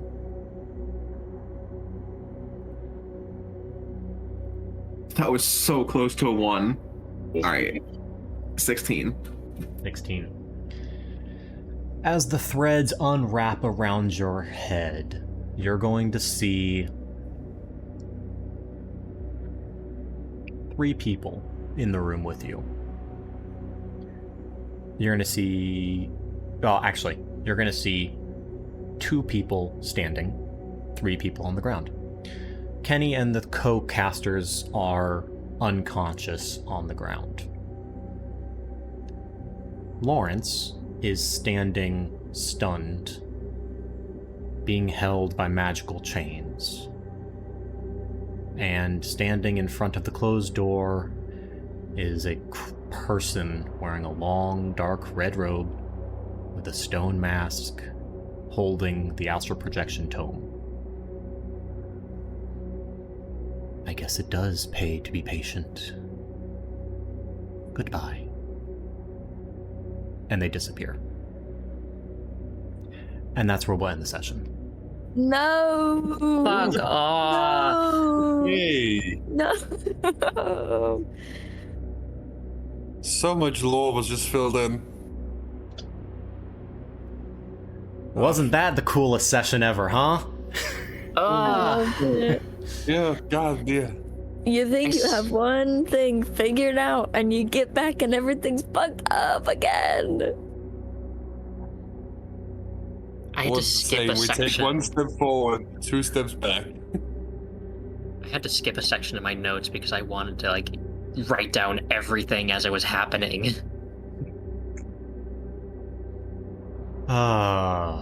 Finally. the truth come out. I've been holding on to this since like session 20. Ever since we started fiending for orbs. Fiending for orbs. I mean, but yeah, Mars, you did call this very early on. I did, and you know what? They all shout out to you thought for I that. was crazy. They all thought I was crazy, but I was We right did the think you were whole crazy. time. Don't worry, I still think you're crazy. No, Don't worry, this piece of information didn't change my mind. listen. I wouldn't let something as small as that change me. I'm not that shallow. Thank I you. don't care you're proven right, you're still wrong. Yeah, Listen, It's nearly 4 a.m., you're guys. you're still offended to me. Yeah, this is late. I know we went longer. I appreciate everyone staying late to listen to that. But yes, I was wrapped up in the law, it's fine. I was yeah, interested. I'm glad. I'm glad I got to share all of this now, and now we have some fun stuff on the horizon for next session too, with a nice cliffhanger. I love those. Thank you, everyone. Thank you, players. Thank you, spectators. I will likely not run something next week. And Very fair. but when we do get to come back here, I can't wait. It's gonna be so much fun. Good night, everyone. Thank you so much for playing with me. Good night. Good night. Hey, guys. Good night.